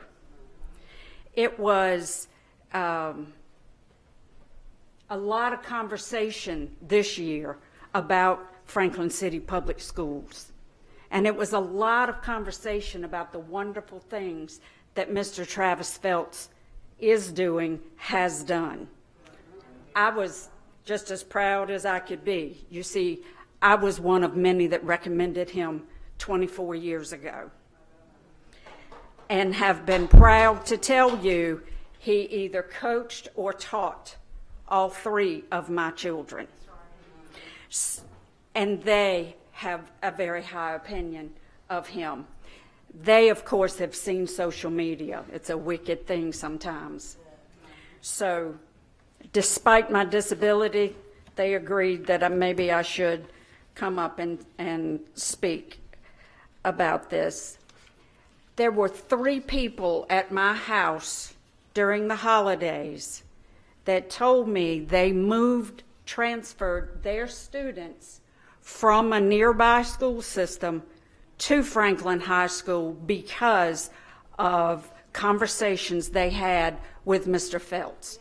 They felt that he had integrity, honesty, and compassion for every student, including who they brought. I later learned that Franklin High School has increased enrollment, just over 100, a lot from a nearby school system with issues. Not that I like they have issues, but I am proud to say people are listening and watching what Franklin High School is doing by Travis Phelps. Well, Mary, there we go. thank you.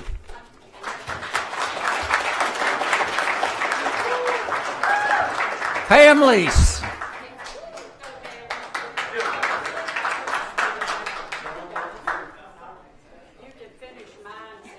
Okay.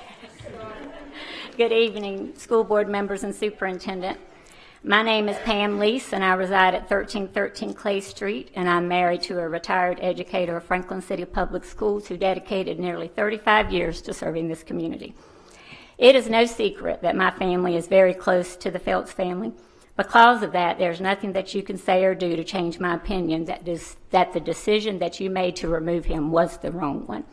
However, my purpose tonight is not to debate that decision, but rather to express my deep disappointment in how this situation was communicated and handled. And if you expected a reaction differently than what you've seen, you definitely do not know anything about our school system or our community. The way this process unfolded demonstrated a complete lack of respect, not only for Mr. Phelps, but for all of the students, the staff, and the families who are directly impacted. As appointed leaders, you are entrusted with the responsibility of putting our children's best interest at heart. The timing of the decision is baffling to me, and the way it was executed has left many of us questioning the very priorities of this board chairman, and superintendent. Education is about so much more than test scores, and if that is the decision is based on SOL scores, it is a broken, flawed system, and it does nothing but instill fear in our children and in educators. By removing Mr. Phelps, you have not only taken away a leader, but a role model, someone who is truly invested in our school and our community. I want to share some comments that staff have given us that they just, didn't want to come forward because of everything that's been going on with some retaliations. But these are some quotes from staff. I am completely devastated. To say this is an understatement. I have worked for Mr. Phelps since 2019. I will tell you, I have never worked for a principal that loves each and every student the way that he does and who will stand up for his staff. His heart and soul is Franklin High School. There are a lot of teachers that are at Franklin High School because of Mr. Phelps and the reputation that he has built, a family atmosphere, and has created it at the school. To hear that this was not his decision makes me lose all respect for those who are calling the shots, because Mr. Phelps would have never have left the school, the staff, or the students the way that you all had him do. Mr. Phelps, a lot of people didn't come because they were scared of retaliation. It is crazy how scared that the staff is in the situation that they would be in trouble if they brew or said anything. Is this the culture that you all are trying to foster in our school systems? In closing, I would like to thank you for allowing me to speak. Now, I respectfully request that all of you all resign from your positions and allow the people of this community appoint a new school board, and one that would truly have our children's best interest at heart. Furthermore, I demand, as a city taxpayer, that you reinstate Mr. Phelps as principal of Franklin High School, where he rightfully belongs.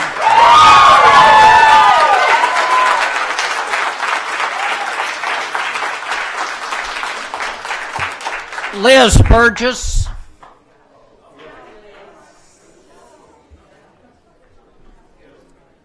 Good evening, school board members. My name is Liz Burgess, and I live at 409 North College Drive. When Mr. Holt referenced in the newspaper the many hours spent looking at data and documentation you all go through, the educators in this room get it. Data drives all instructional decisions, and as educators, we would spend all year analyzing ongoing data, determining how best to provide instruction that would reach students so that they would achieve a success. Data can be invaluable, With due diligence, this superintendent shares data with you regarding a wide range of issues. With due diligence, the superintendent makes you aware of red flags, such as must have taken place with the Franklin High School principal. The superintendent should have shared initial concerns, information as to how the areas of weakness or transgressions were being handled, what support the central office was providing Mr. Felt, the number of times meetings that were held with him, the benchmarks that were established, and how the process was going. The documentation should have been in front of you through the entire process. You were able to ask questions. Did you ask questions? You were able to see for yourself what was taking place. Did you do your own due diligence? The data pertaining to this red flag at the high school should have been updated at each school board meeting, if not more frequently. After arduous hours of analyzing whatever data you had been given, you made the unbelievable and unconscionable decision mid-year to remove Mr. Phelps, and then you let parents, staff, and students know in the middle of the night of that same day. The one fallacy with all of this data that we gleaned as teachers, and that you may have realized as well, was how we chose to support our students. How did we build each student's confidence to succeed? Did we believe in the students? What was our relationship with the students? That's not measured by these charts and graphs and data and numbers you get. But these non-measurables are truly what makes the difference beyond and in spite of the data.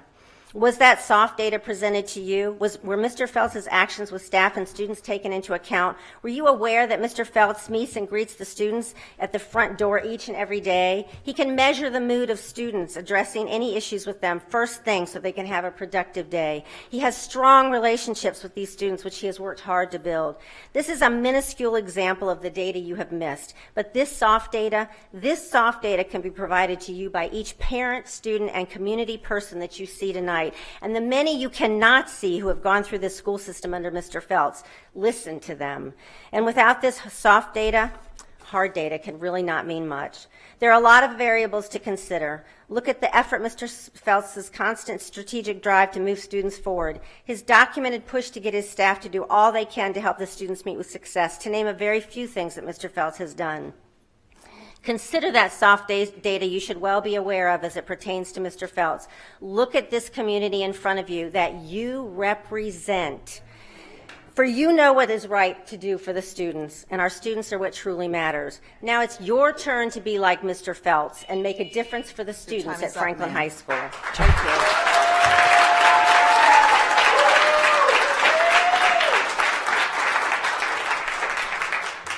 you. Carrie Johnson.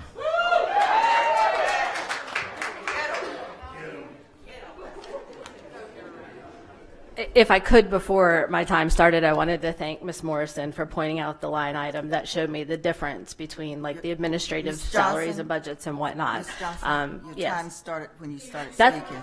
that's fine. No, that's okay. That's okay. And also, Dr. Carter, for showing us all the people that you've put into the schools. I did some quick math calculations, and still the 20 people or so at central office are making about 12.5% of that budget. But anyway, good evening, board members and superintendent. My name is Carrie Johnson. I live at 205 Cypress Avenue in Franklin, Virginia.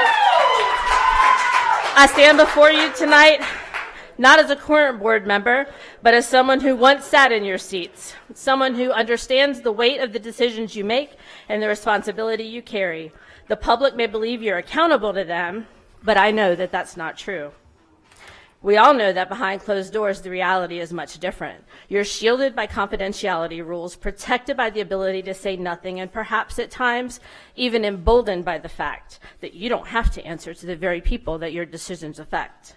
When I was on this board, my votes were sometimes unpopular, but I never cast a vote unless I was certain that the evidence that I had at that time, beyond a reasonable doubt, was the right decision for the students, staff, and community that I served. That is what leadership demands, and that is what is missing in the decision to remove Travis Phelps as a principal of Franklin High School. We can only speculate about why this has happened, but I was on the board, and I saw how decisions were made behind closed doors. I resigned before my term ended because I could no longer be part of a process that prioritized predetermined agendas over the best interests of our students. Franklin City Public Schools has a clear set of expectations for its principals. Nowhere in those expectations does it demand perfection, but it does outline the need for leadership, vision, and commitment to student success. By every visible measure, Travis Phelps exceeded those expectations. The success of his students, the respect of his staff, and the trust of the families he served were not accidental. They were earned. I'm not here to demand that you reinstate him. I don't believe in forcing anyone's hand, but I do believe in accountability, and I believe in the ability to recognize when a decision was made in error, and I believe that there's no shame in admitting a mistake. No one will think less of you for acknowledging that this decision was a misstep and correcting it. Frankly, given how this has been handled, I don't think it's possible for many to think less of you than they already do. But you have the opportunity to change that. You have the opportunity to lead with integrity, to restore confidence in this board, and to prove that this was not just about pushing an agenda. You can sit back and say nothing. You can hide behind rules and procedures, or you can do what you were appointed to do, what you promised to do, and put the best interest of Carrie, Franklin students first. 3 minutes up.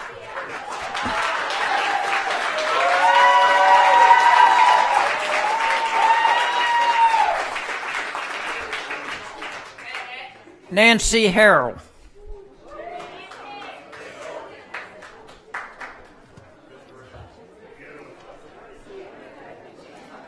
Good evening.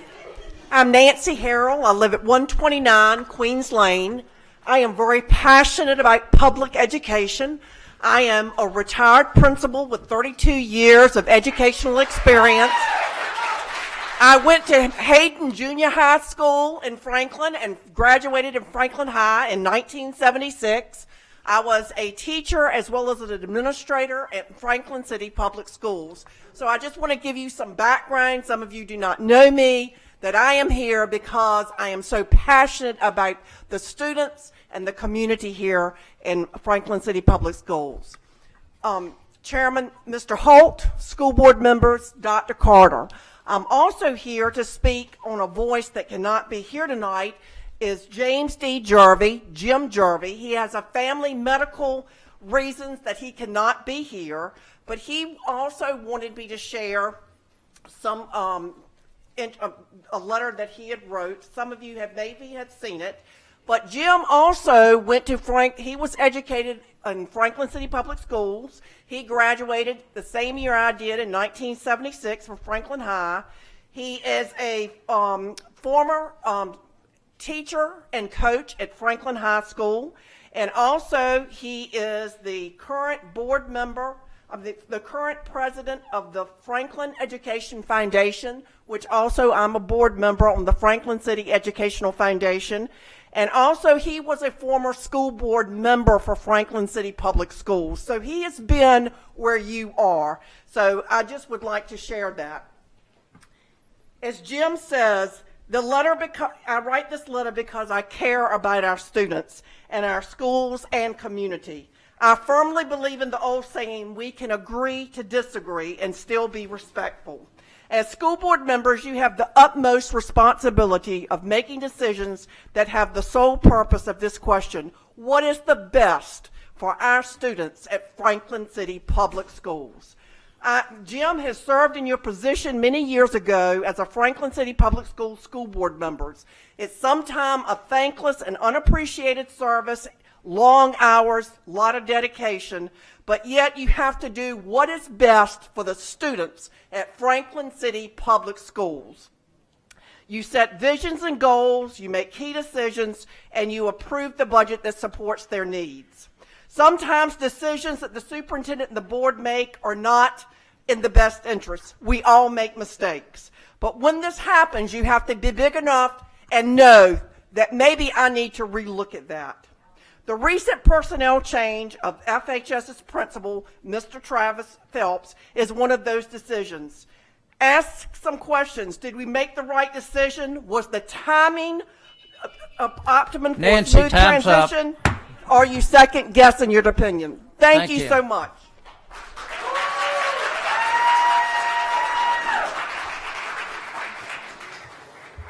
Danny Dillon.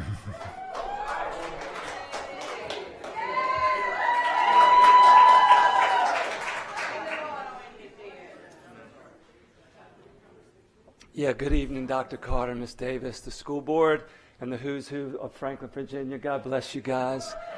My name is Danny Dillon. I'm the pastor of Rock Church, and I reside at 501 Vaughns Lane. And I'm here in support of my good friend, Travis Phelps.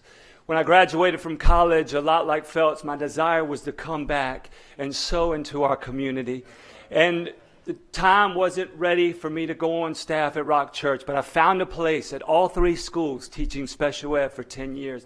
And during that time, I was able to serve under Travis Phelps as athletic director and then principal. And I got to see the way that he loved his students. I got to see the way that he fought for his teachers. And it so blessed me watching even his work ethic. Even on Saturday and Sunday when you saw his silver SUV and now black truck up there at Franklin High School, hours upon hours. A lot of students thought he lived there. Kind of surprised that Kristen's still married. But the reason is because Kristen realized the reason that Travis was created, and that was to serve the next generation and be a principal. The other thing that I saw during this is the fact that this has brought unity to our community. It has been such a blessing as I see other pastors here for Psalms 133:1 to be fulfilled. Behold how good and how pleasant it is when brother and sister dwell together in unity. And we can even turn that version into behold how good and how pleasant it is to see the Franklin High School students dwell together in unity. In all the years that I've taught and all the years that I've been around, I've never seen students. We've had great teachers come and go, great principals come and go. I've never seen students stand up. And a lot of times students can't wait to get rid of their principal. And here they are standing up for their principal. One thing that I'm reminded of is our flood in 1999 and how it brought unity to Franklin. You see, during that time, and as always, we didn't see social class, we didn't see race, we saw a problem, and we wanted to solve it. You see, Mr. Phelps is the same way. He doesn't see social class, he doesn't see race, he sees the students have a problem, and he spent years helping them solve them. I'll leave you with this. I tell my boys every single morning, Jesus loves you, and so do I. God bless you.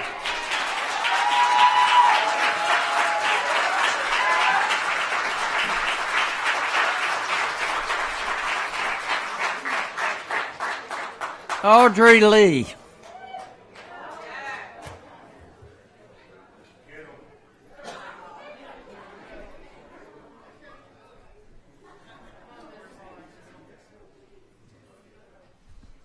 First of all, I'd like to say good evening. My name is Audrey Lee. I'm 507 Vaughns Lane, Franklin, Virginia.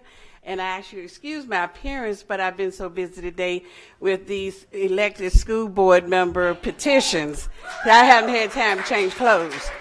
I'm here before you. You know, I've been accused of a few things. Even one of them was being a personal friend of yours, Dr. Carter, and of having a vendetta against Mr. Holt for winning the election against me. And hopefully I made it clear that I wasn't. When I came before y'all, I told you that my school board seat was in the community.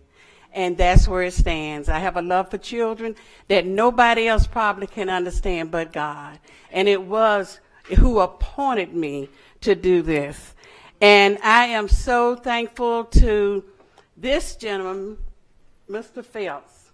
I had 2 young men myself, well, actually 3 in his school, 2 have gone on to be successful men, and 1 is finishing school this year.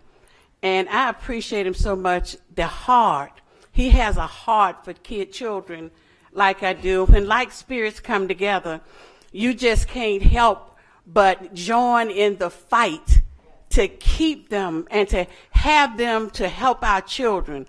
Dr. Tompkins, you did an eloquent presentation, but being an education major myself, I didn't understand a doggone thing you were saying.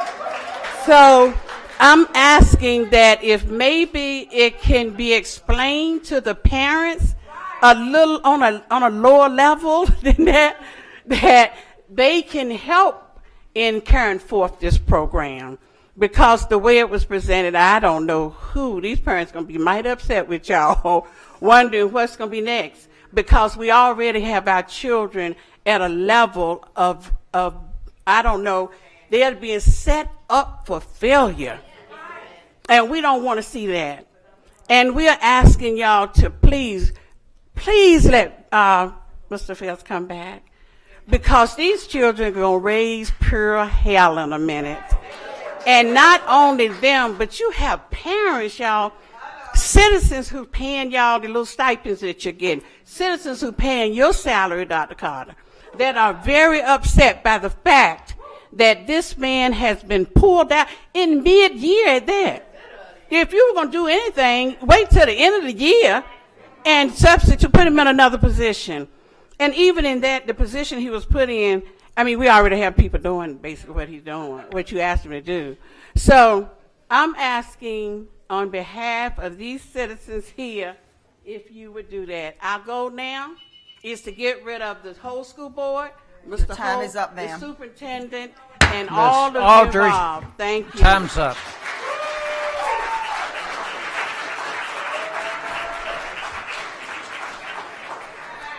Lamont Hill.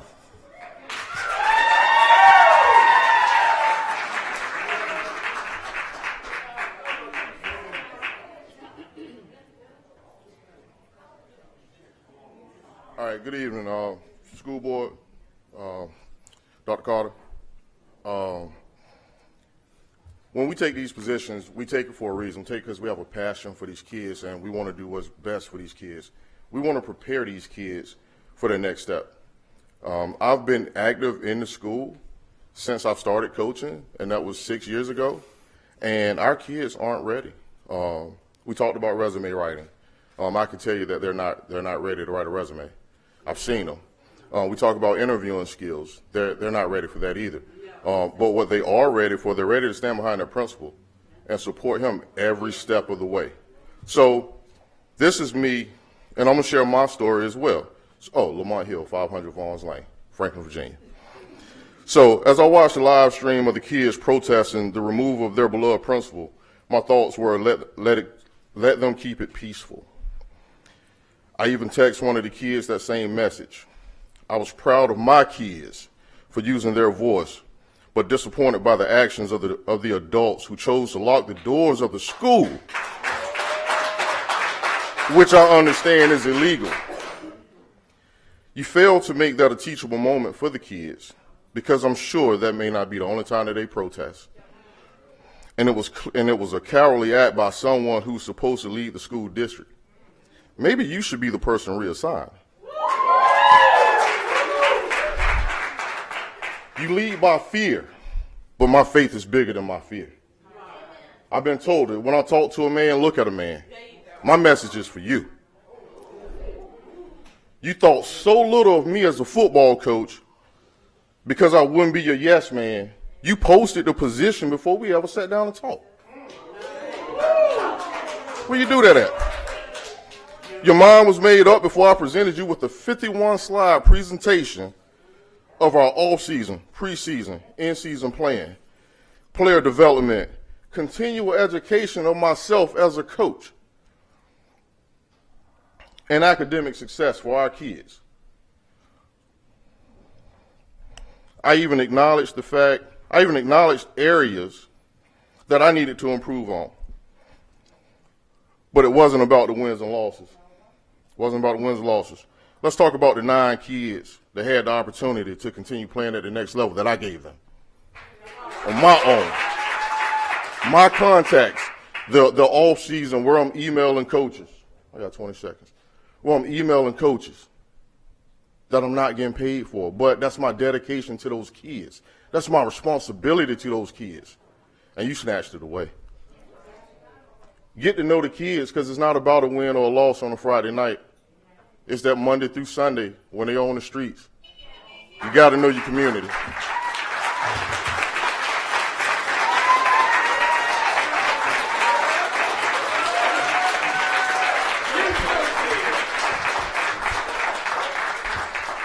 Regina Hill.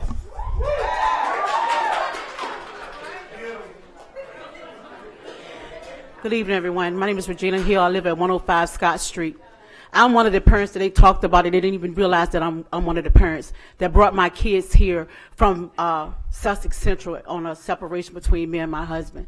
And I brought them here when my kids was going through. Mr. Phelps was the one that helped them out, my daughter and my son, not even realizing who he is. See, that's what I'm saying. Y'all don't know him to be who he is. And then I watch y'all. And I watch how senseless you are. Your facial expression is not for the community. It's not for the community. We can get up here and say whatever we want, but it doesn't matter to you. I watch your interaction. See, so you don't worry about our kids. I got 14 kids, grandkids in this system through Franklin and Southampton County. It behooves me to have them here under you. I'm a judgment of a person according to who I meet. And I'm sitting there, and this is the first time I've seen you, right? And I don't even know how you got there, because you don't have a compassion for our kids. I'm watching you. And I taught vocational Bible study a whole week. So I know where our kids' mental at. And when you present all this stuff, everything that y'all presented today, everything, and to me, it was like a setup. Because it shouldn't have been said today, because, okay, so school started when? So we should have had all this then. I come from Isle of Wight. So it's shocking to me. And then the fact that we talked about putting the cell phones up, but yet it's still, my granddaughter showed me something where they had that they could take the cell phone and then take a block and miss a block of school, and it was okay. And I said to her, I said, well, you're already going to school 4 days and a half. So if you miss the block, who teaches you that block of lesson? Do the teacher got to go back and teach that thing again? Or do she just hand you paperwork for you to just go home and the parents have to do it? What was you thinking when y'all made that? Or whoever made it? That you miss a block, you get a free pass.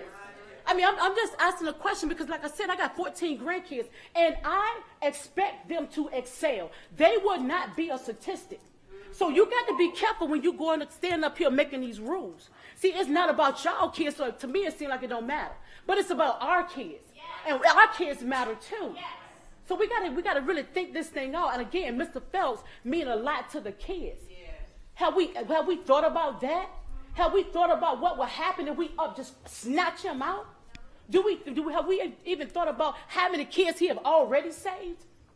So we're talking about numbers, but right now we're in a position that we got to save the kids, because kids are dealing with mental illness, they're dealing with self-esteem, they're dealing with identity crisis, they're dealing with issues with parents, they're dealing with drugs. So we got a lot of things that we need to deal with when we're talking about our kids.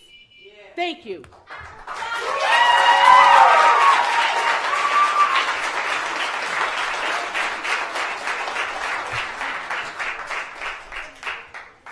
Thank you all for your comments, for respecting the 3-minute time frame. Board members, any comments?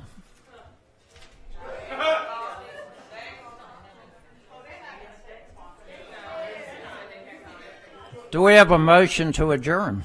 I have a comment. Okay. When Ms. Hill said it's not about our children, I too have children in the system. I too worry every night just because I'm sitting back here. I do. And trust me, I have one graduating from the high school that I'm worried about. And I have them in the elementary school also.